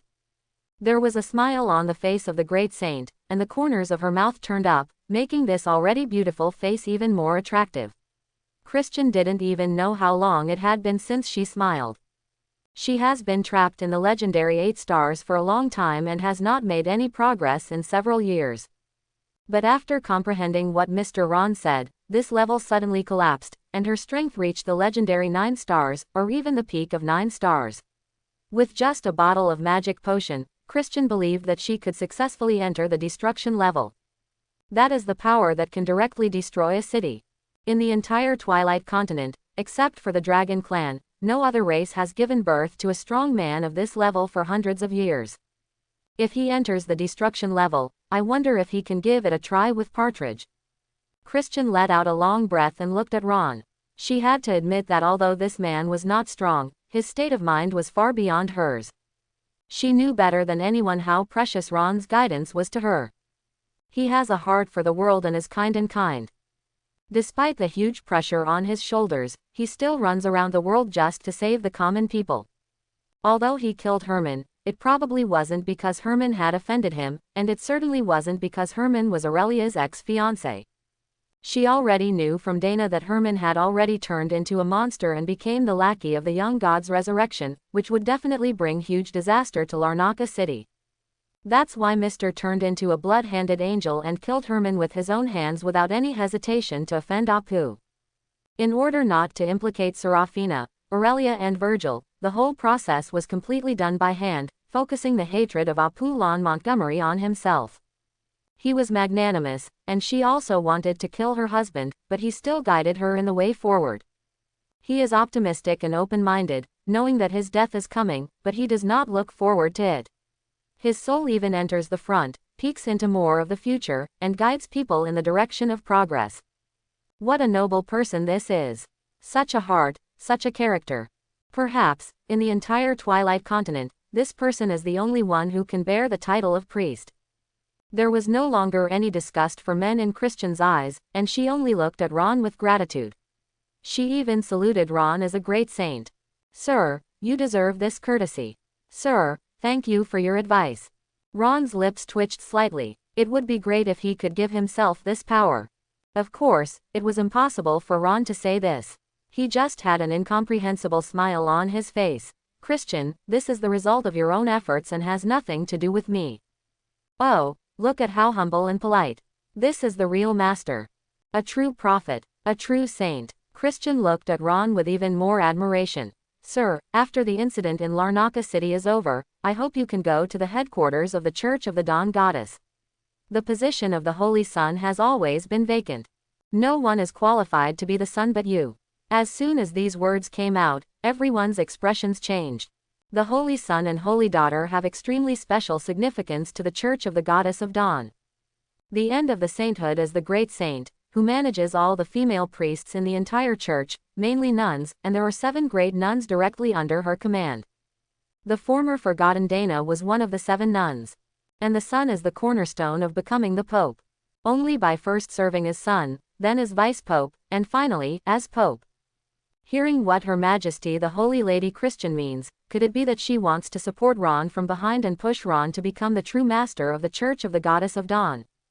This represents the shock of the entire Dawn Goddess Church. The position of the Son of God has always been vacant, and it was Apu who was manipulating it. He was gradually consolidating his power.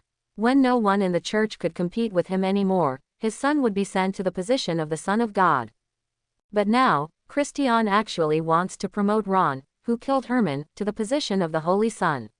There is no doubt that this will definitely be strongly opposed by Vice Pope Apu. It's hard to imagine what kind of storm this will cause. The most important thing is that the Church of the Goddess of Dawn has an unwritten rule that the Sun and the Saint have always been husband and wife. Nowadays, the Church of the Goddess of Dawn also has no saint, only Christian, the great saint. The expression on Ron's face also looked particularly weird. Isn't that right? He is just a small villain. How come he is going to become the Pope of the Church of the Goddess of Dawn? However, it seems to be pretty good. As the Pope, he is served by a lot of beautiful nuns. In those small days, he is not a pervert like Archibald, the nun Terminator. Just as Ron was thinking wildly, Christian saluted Ron again. Then, "Mr. Ron, as soon as you wake up, I won't disturb your rest. I will stay in Larnaca City for a while, and there are many things I want to ask you about." As soon as the words fell, Christian took the initiative to exit the room. The night wind blew Christian's long hair, and the great saint felt that her whole body seemed particularly relaxed. She stretched her arms vigorously, and her beautiful figure was fully revealed. Defeat yourself. Maybe she didn't defeat herself. She still hated and resented Apollon Montgomery, but she did not hate Ron. Perhaps, she could not break the shackles of fate, but at least she broke the chains that imprisoned herself. Cecilia also left the room, taking the tableware with her. Virgil threw an ambiguous look at Ron and quietly withdrew. Gerald, on the other hand, had a complicated expression on his face. "Mr. Ron, you once told Virgil before that Larnaca City will be destroyed. Is this true?" Ron glanced at Gerald with some pity. For this good old archbishop, Ron's heart was always filled with regret. "I'm sorry." Gerald's face turned pale for a moment, and after a brief silence, he spoke again with trembling lips, "Am I going to die here?" Ron was silent for a long time. "Yes. Then will the Church of the Goddess of Dawn continue to exist? Faith is shattered, gods wither, but the dawn remains forever." In an instant, the original dejection on Gerald's face was wiped away, his wrinkled old face glowed brightly, and his rickety body straightened up. That's good. Gerald kept mumbling these words and walked away slowly. For this little old man, it is no longer that important whether he dies or not. As long as the Dawn Goddess Church can continue to be passed down, that will be the greatest luck. Perhaps, fate cannot be violated. Perhaps, his old bones cannot bear too much weight. But, the dawn never dies. After everyone left, Aurelia couldn't help but hugged Ron's body from behind and put her head on her back. Only by feeling Ron's heartbeat did Aurelia believe that he was really already awake. Aurelia didn't even know how she suppressed the impulse in her chest and endured it until now. Seeing Ron and Aurelia, two young lovers separated more than newlyweds, so they naturally had to be affectionate. Serafina felt that her existence was like a magic light bulb. At least wait until I go out. Serafina didn't feel any discomfort, but she raised her eyebrows speechlessly. Okay, I'm leaving now. Just be careful, your body and bones are tight. No need to send it away, I will close the door for you. After waving her hands, Serafina prepared to leave. Sister Serafina, will you stay tonight too? At this moment, Aurelia's voice suddenly sounded. Ron was shocked. Could it be that the two of them could fly together in the middle of the night? This time, Ron's long coma made Aurelia feel unprecedented fear. They killed Herman, but did the trajectory of fate really change because of this? Serafina is a heroic female knight. She is stronger than herself. Aurelia will never drive such a master away from her lover out of jealousy. As long as she could save her lover's life, Aurelia even wanted to keep the holy maiden by Ron's side. Ron's eyes swept over Aurelia's slender and well-proportioned body, and then looked at Serafina's hot and toned body. His throat squirmed, and there was an uncontrollable burning sensation in his chest, and strong anticipation grew in his heart. Ron had never thought of this kind of scenario before. Especially Serafina and Aurelia, two very outstanding girls. He got a little excited. But can Serafina really accept this? After all, according to Ron's understanding, Serafina is a girl who adheres to aristocratic etiquette and should be quite repelled by this kind of thing. But when Ron looked at Serafina, he found that Serafina had not left. Although she still maintained her heroic posture with her hands holding the sword, there was a noise creeping up on her white and tender ears. Layers of red clouds. Aurelia smiled softly and swayed towards Serafina. She quietly closed the door behind her, locked it, and then grabbed Serafina's little hand. Serafina didn't struggle, but instead puffed up her cheeks with a cute expression. Seeing the harmonious display between the two girls, Ron already understood that during the time when he was unconscious, the two girls must have had an extremely in-depth communication. Ron didn't know what they were talking about. Yes, there were no serious conflicts. But at least the two girls had reached an agreement about sharing him. These two girls are so sweet. Let's go, let's take a shower first, Aurelia whispered. After staying by Ron's side for so long, they didn't do much to clean themselves up.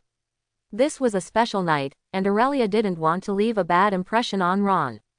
When passing by Ron, Aurelia rolled her eyes at Ron. Huh. I'm giving you an advantage. As a prophet, Ron's room was pretty good, and even had two separate bathrooms. Ron didn't know why there were two. The bathroom door was closed. Under the soft magic lamp, two slender figures were reflected on the glass door. Bang! It was the sound of metal falling to the ground. The armor has been separated from Serafina's body. Through the glass, Serafina's figure has become slimmer in more than one circle, and her hazy outline is exuding unparalleled temptation. Ah, Sister Serafina, you have such a great figure. It's just big, it doesn't look good at all. Who said that? It's very beautiful. Sister Aurelia, your skin is better. It's soft. Unlike mine, the skin all over your body is hard. Ah, your hands. In the bathroom, the voices of two girls came vaguely. Ron's body shivered violently, various images appeared in his mind, and scorching flames were about to spurt out of his nostrils. What kind of perverted torture is this? This is simply the most cruel torture in the world. Let me tell you, that guy Ron has a bit of a perverted personality. He is an out-and-out stalking addict. Huh, really? I thought he was a foot control. In an instant, Ron's forehead was covered with black lines. What are these two women planning behind the scenes? What about stockings? What foot control? Is he that kind of person, Ron? He obviously has full control. Okay. As long as you look good, no matter how you dress up, it's just the icing on the cake. Ron got into the bathroom on the other side and let the warm water wash over his body.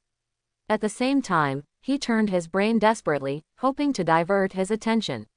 For example, think about what the repairman's next plan would be. It's a pity that that repairman is so insidious. That guy's plan must be very complicated.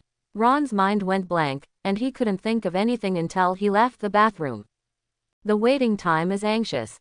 Perhaps not long had passed, and the mechanical clock on the wall had only spun a dozen times, but to Ron, every minute and every second was like a year of suffering. He was curious about why it took so long for a woman to take a bath. I don't know how much time passed, but the bathroom door finally opened with a creak.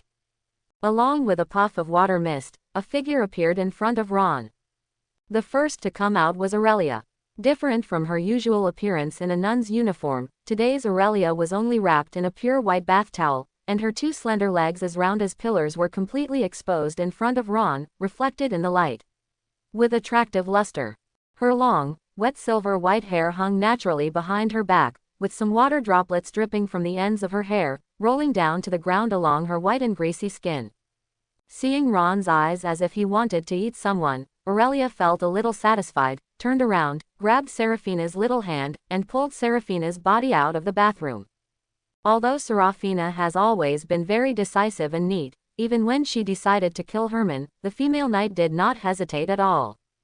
But at this time, I couldn't help but feel shy. He lowered his head and didn't even dare to raise his head to take a look at Ron. A delicate flush appeared on his fair cheeks. After taking off her armor, Serafina's smooth body became more toned and slim. She is very tall, and with the same bath towel wrapped around her body, she looks extremely short. Below the elegant neck is the hot collarbone. Further down, the bath towel cannot be completely wrapped at all, but can only be wrapped around the lower edge of the buttocks. Two perfectly straight long legs are exposed to Ron with almost no cover. This look is so captivating. The two women stood side by side. It was simply the most beautiful scenery in the world. Seeing Serafina's extremely shy look, Aurelia smiled softly. Sister Serafina has never experienced this, let me do it first. Although Serafina is older in terms of age, but next to Ron, as a senior, Aurelia naturally has to set an example for Serafina. Swaying her figure, Aurelia walked towards Ron. She was like a lazy golden cat. Every step she made was filled with heart-stopping charm. The bath towel was still wrapped around her body, but her soft waist had already fallen down. Hiss. Ron's body was shaking. It always feels like Aurelia is getting more and more powerful. On the other side, the Sykes Hotel. A slender girl wearing a pure black gothic dress stood quietly in the center of the room. The girl's body is shrouded in a mysterious and strange aura, like a legendary witch.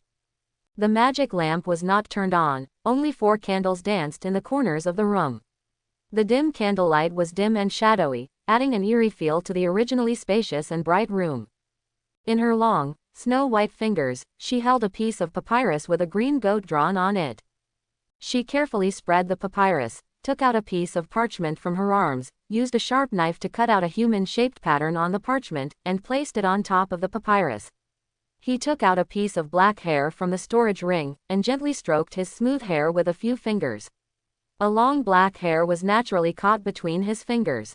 Tie 2 pieces of hair into a knot, connect them together, wrap them around the humanoid pattern, and finally carefully wrap the humanoid pattern and hair with papyrus. After doing all this weird goth girl stuffed a finger into her mouth. She seemed a little afraid of pain. However, after a brief hesitation, he still bit hard. A drop of bright red blood gradually appeared on the fingertips. While the wound had not yet healed, the girl quickly left a row of crooked words on the papyrus. Ron Copperfield. Consciousness manipulation is a unique method of witches. Through the link of hair, the witch can be connected to the spirit of the target, gradually affecting or even controlling the target, committing suicide. The girl's 2 slender fingers intertwined with each other and she snapped her fingers. A cluster of flames jumped out of the silver basin, and the papyrus, parchment, and hair quickly began to burn. At the same time, gloomy spells began to spit out from the girl's mouth. Elizabeth, Salonia, Rost, Sabas. The strange spell is more like calling one after another with an evil aura. The flames grew stronger and stronger, but there was no smoke in the room. After a while, there was only a layer of ashes left in the silver basin. The girl let out a breath. Hunting Ron was the most important goal of this operation. Although the Copperfield family had already been arranged to work together, she could not relax. There was a bottle of emerald green magic potion in her fair little hand. The girl reached out her hand to stick some ashes on it, put it into the potion, then raised her slender neck and drank the potion in one gulp. The next moment, an almost imperceptible thread spread out from the girl's body. It was like transparent spider silk, almost no one could see it except the witch. Spider silk flew silently from the window, extending in the direction of the Dawn Goddess Church branch. It's fast. Her pupils trembled slightly, and she felt that her spirit had been connected with Ron Copperfield. The girl smiled and quickly prepared to strengthen the connection. Once the silk thread completely entangled Ron would become a puppet in her hands, completely controlled by her. At that time, even if he ordered Ron to commit suicide, he would not hesitate at all. But at the moment when the silk thread fell on Ron's skin and connected mentally, what Ron felt was also conveyed to the girl's spirit, and a scene suddenly appeared in front of the girl's eyes. Her body felt as if it had been hit by a strong electric current. She shivered violently, heat rolled from her lower abdomen, and a blush ran down her snow-white neck, instantly covering her young and delicate face. Oh, God, what a filthy picture this is. This Ron. The girl kept cursing in her heart, and the unexpected impact caused her spirit and consciousness to be seriously disturbed. The silk thread that was originally intended to be wrapped around Ron's neck suddenly spread out, and the uncontrollable thread naturally fell downwards. Then, it fell on the woman lying in front of Ron. Oops. The girl's expression suddenly changed. She quickly made gestures, opened her mouth, and tried to recite a spell to regain control of the thread. But before she could make a sound, the girl's mouth turned into an O shape uncontrollably. Then, her throat was blocked. Woo woo woo woo. The incantation of consciousness manipulation turned into a whining sound. Not to mention, the girl's body suddenly staggered, and she felt a non-existent hand pressing her head hard. Branch of the Church of the Goddess of Dawn. Ron's room. Serafina covered her eyes with her hands, but couldn't help but spread her fingers apart. Seeing Aurelia's eager service, Serafina only had one thought left in her mind. Isn't the mouth used for eating and talking? Why is this still happening? The pure female knight's worldview has suffered an unprecedented impact. She was indeed stronger than Aurelia, but at this moment, Serafina realized how big the gap between her and Aurelia was. At this moment, Serafina suddenly saw Ron waving at her opposite. Thinking of what might happen to her, the powerful female knight even had a strong urge to turn around and run away. But, on the other side, a desire that she had never felt before was growing in Serafina's heart. Her body had completely lost control, as if it was controlled by some mysterious force. Her long legs subconsciously stepped forward and walked towards Ron step by step. At close range, the impact of the picture became more intense. Serafina felt as if she had a fever, her whole body was burning hot. Ah! The slender waist was hugged by a big hand, and the originally stiff body had become soft, sticking tightly to Ron's body. The exclamation in his mouth turned into a whimpering cry. Larnaca City. Praia Street. Morning always comes earlier in the business district. The light of the rising sun has not yet enveloped the earth, and many hurried figures can already be seen on the streets. A reporter from the Granville Daily News was lurking around the Sykes Hotel, preparing to secretly shoot some exciting scenes.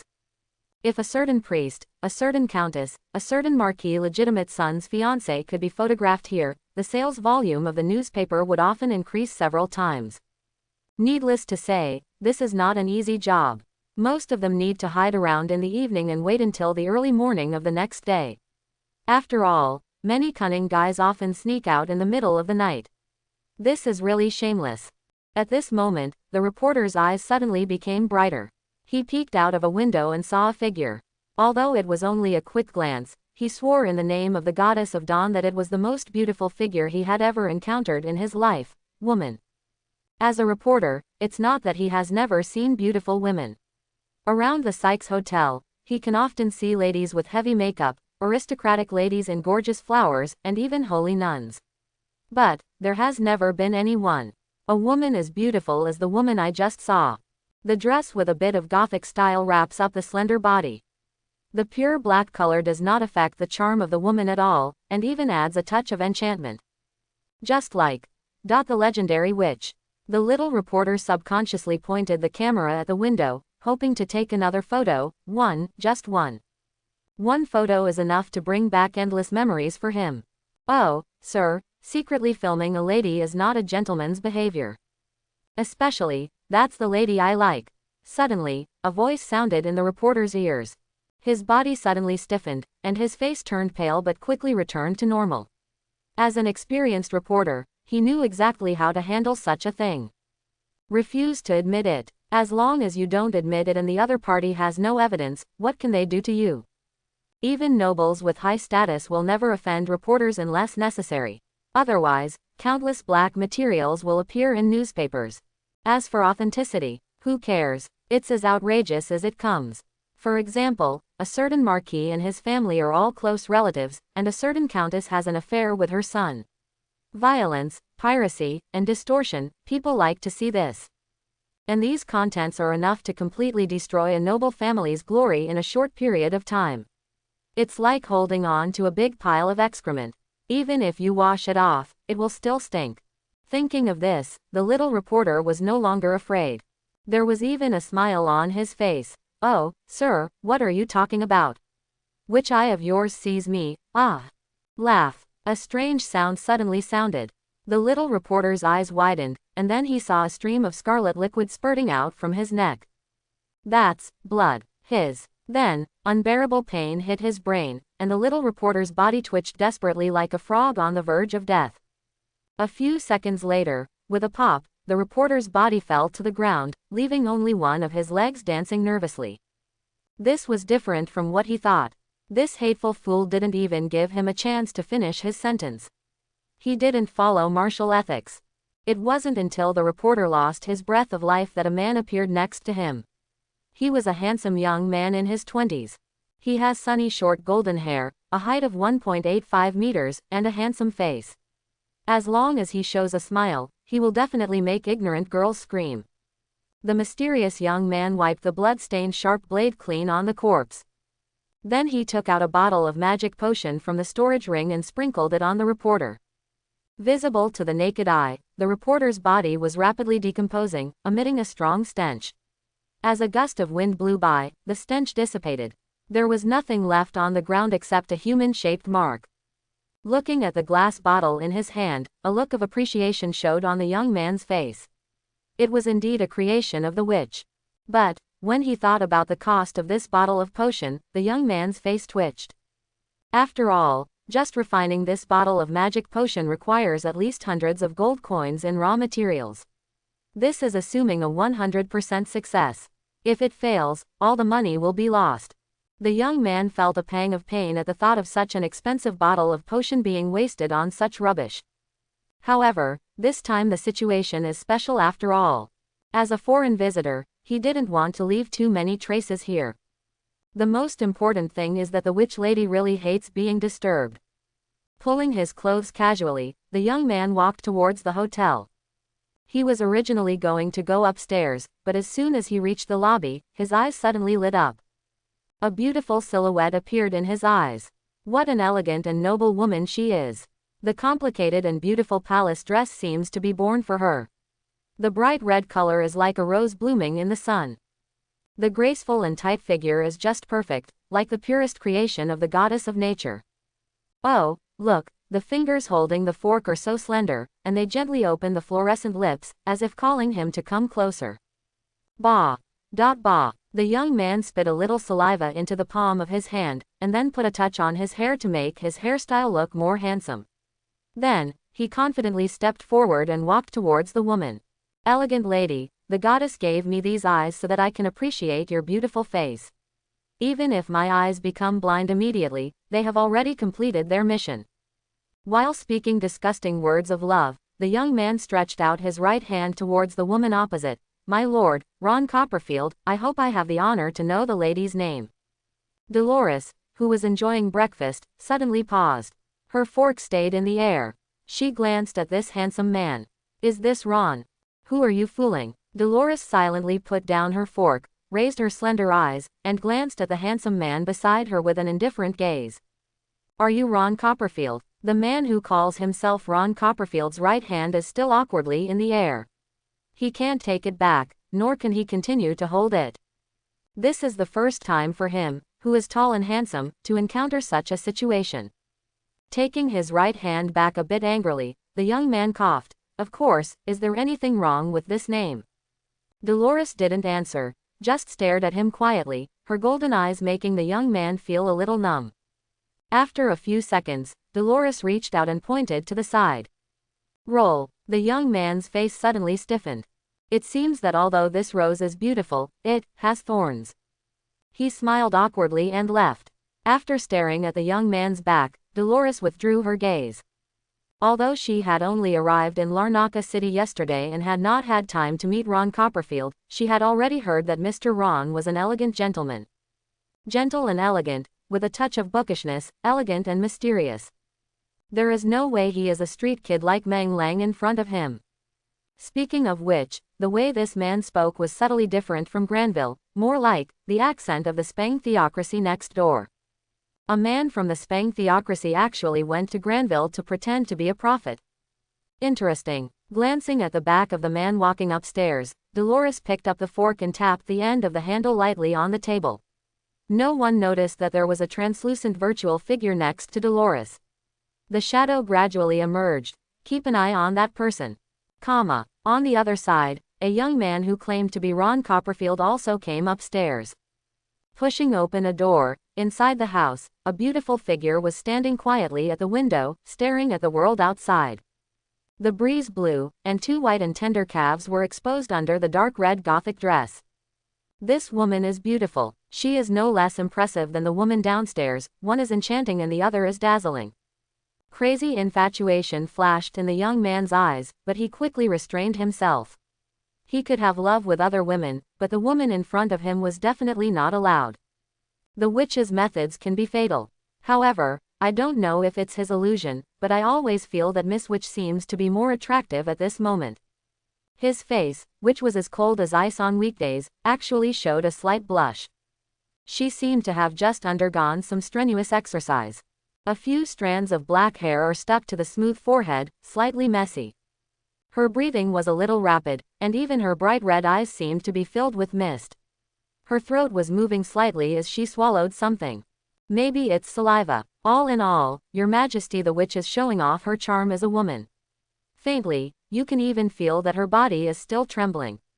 What a beautiful woman. The young man was stunned when he saw her, and the fascination in his chest became more and more intense. After a long time, the witch's voice floated over coldly. Using your brother's name to seduce a woman. You are really shameless. There seemed to be a sense of relief in his voice. It was finally over there. The torture lasted for nearly half an hour. It was simply torture. The young man shrugged casually, his posture relaxed. The witch is not easy to mess with, but as long as she doesn't do anything too extreme, she is still easy to get along with. He smiled with a smile on his face. Don't say that guy is my brother. Miss Witch, please note that although Ron is the eldest son of the Copperfield family, her mother is just a humble maid. He is the legitimate son of the Copperfield family. The future patriarch of the Copperfield family will be me, Melville Copperfield. After emphasizing this point, Melville spoke again. As for borrowing his name, oh, Your Majesty the Witch, just think about it. If anything happens, you won't be able to find me. How nice it would be. The smile on Melville's face became stronger and stronger. What's more, as long as Ron dies, there will be no evidence, and the lady will not be able to find anyone even if she wants to find her. As expected of the famous playboy of Spang theocracy. The witch sneered. Thank you, I think it's a compliment. The witch finally turned her head and glanced at Melville. It's a pity that girl, let me go. Crunch. The smile on Melville's face suddenly collapsed. Your Highness, third princess, can we not mention this? I'm very embarrassed. That's right, the witch in front of her is also Lydia Douglas, the third princess of Spang theocracy. Lydia didn't say anything more. She looked back at the city and let the cold wind outside the window blow her black hair. Her spirits have returned to normal. Standing in a high-rise building, her scarlet eyes could clearly see the entire city. The luxury of the aristocratic district, the prosperity of the commercial district, and even the civilian districts filled Lydia's eyes with envy. This city is really too prosperous. Whether they are pot-bellied nobles or cunning businessmen, even the common people have relatively strong bodies. Even the poor who have nothing have wooden houses that can protect them from wind and rain. And Larnaca is just a very ordinary city in the kingdom of Granville. Who knows how extravagant the royal city will be? Even if you just stay in a hotel, you need 1 gold coin for 1 night. This is really too expensive. 1 gold coin can stay in the best hotel in Spang Theocracy for 10 days, and breakfast is included. But the Kingdom of Granville seems to have long been accustomed to this kind of consumption. The reason why this country is so rich is because of something special, black oil. It can be used as long as it is dug out of the ground and slightly refined. Cooking, heating, lighting, steelmaking, steam trains, factory production. This substance can exert the same effect as the magic stone in some aspects, but it is far cheaper than the magic stone and the output is larger. The wide range of applications makes the black oil completely marketable. In addition, this black oil is only produced in the Kingdom of Granville, so they can set the price arbitrarily. This brought exaggerated wealth to the Granville Kingdom. It is this exaggerated wealth that allows Granville to have a far richer life than other countries. If so, this black oil can be owned by the Spang Theocracy. There were dragons suppressing it before. No matter which country, no matter how coveted Granville's wealth, they would not dare to start a war easily. But now, the dragon clan is gone. This is an opportunity. Around the Kingdom of Granville, countless countries are eyeing it. Of course, even if you want to start a war, you still need at least a decent excuse. For example, the eldest son of the Grand Duke of Spang Theocracy was murdered in Granville. This is a very good reason. Although, she and that person have never met, and there is no hatred at all. But this is a conflict and interest between countries. On one side of the scale are tens of millions of citizens of the Spang Theocracy.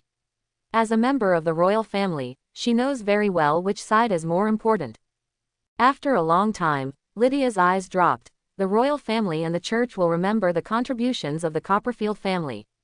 One of your sisters will become a prince and concubine. One of your sisters will become a candidate for the saint of the church. As for you, Melville, you will be entitled to choose a princess from the royal family to be your wife. Please have no doubt, this is the gift promised by my father and the Pope before we set out. A warm smile broke out on Melville's face. He put one hand across his chest and bent down. It is the honor of the Copperfield family to sacrifice their lives for the Spang Theocracy and the Heart of Nature Church. Quote, anyway, it was not his life that died. What do you think, if I choose you? Melville said tentatively. However, before she finished speaking, Lydia's expression instantly darkened. The sudden freezing coldness in the room made Melville's throat tremble slightly, and a layer of frost seemed to have condensed on his eyelashes. Grinning, Melville said, I was joking. Lydia's expression returned to normal. Mr. Melville, this joke is not funny. After a pause, Lydia spoke again. So, tell me, what happened to the situation you found out? Very bad, Melville said slowly, looking away from Lydia unwillingly. Sooner or later, he would take this woman down. My brother has been unconscious for 10 days. It would be great if he could die like this. But, just last night, he actually woke up. Melville spread his hands helplessly. No matter what, we can only do it ourselves. According to the information I have, there are not many masters around him. Only Serafina, a heroic female knight, can barely be called a threat. Apart from that, some nuns and bishops are not worth mentioning. As for my brother himself, after being kicked out of the family, he seems to be a little more capable than before. He can defeat panic-level practitioners. It is estimated that his strength should be around disaster level. This time, we brought 3 executioners from the Heart of Nature Church who are specially used to deal with apostates, as well as 13 elite royal guards in brocade. What's more, as a heroic knight. Plus, the 3rd princess is a witch. No matter how you look at it, the advantage lies with me, and there is absolutely no chance that there will be any problems. Melville didn't know that the last person to feel that I had the advantage was Herman. He is dead and his ashes have been spread. I hope everyone will support it and subscribe more.